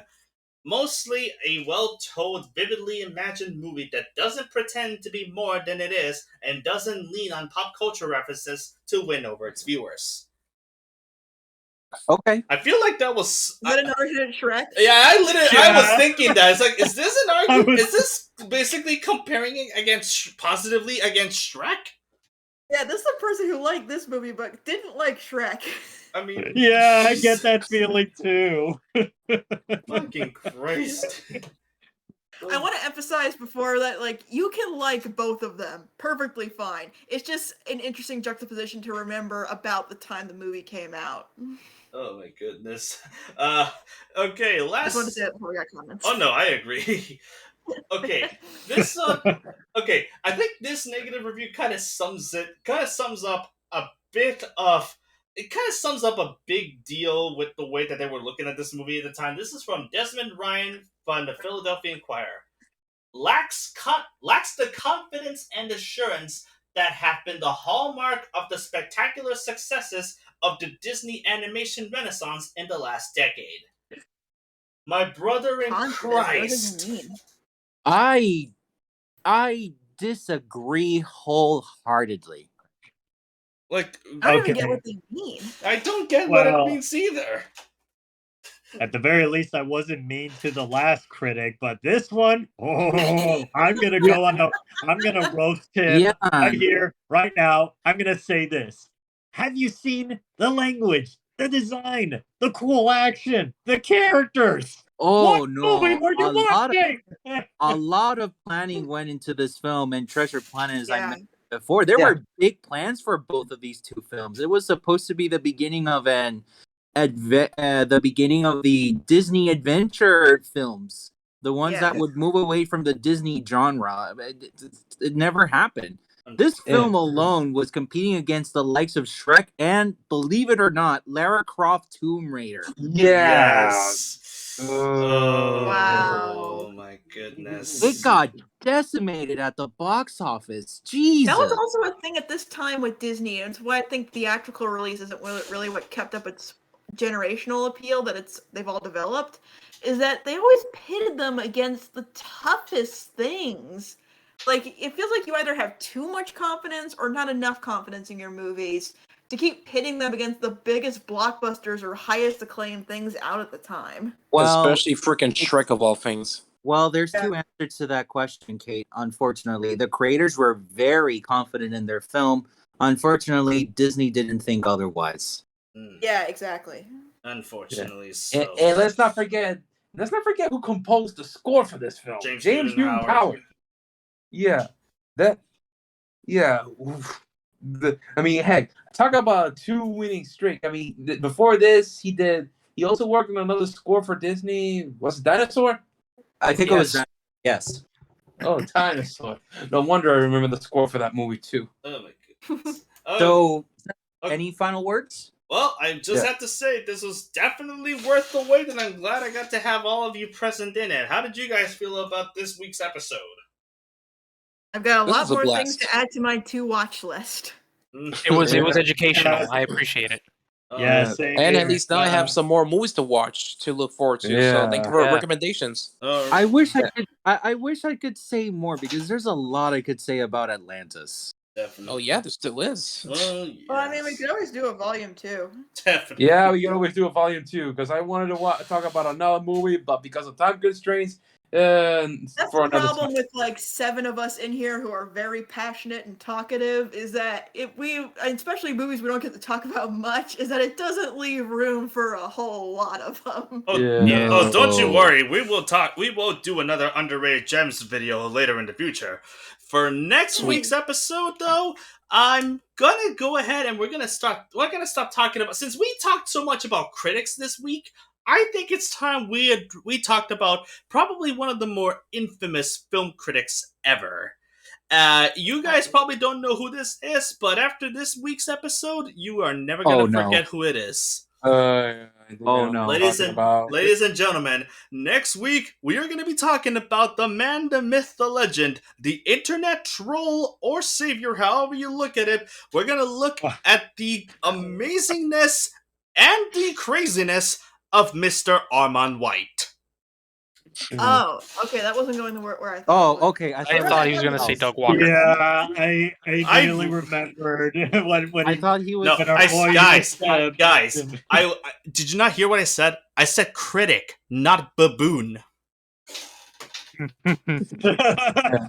I knew who you were gonna mention, Sam. It's just I kind of forgotten the name for a moment. Yes, well, I'm gonna wait.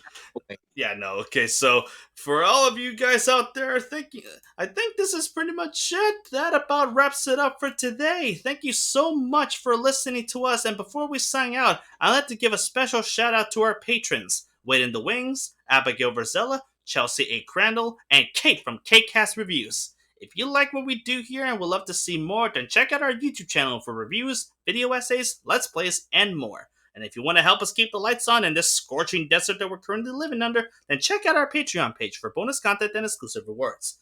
I'm Sebastian from Cinemageddon Reviews signing out, and I'll see you on the Wasteland.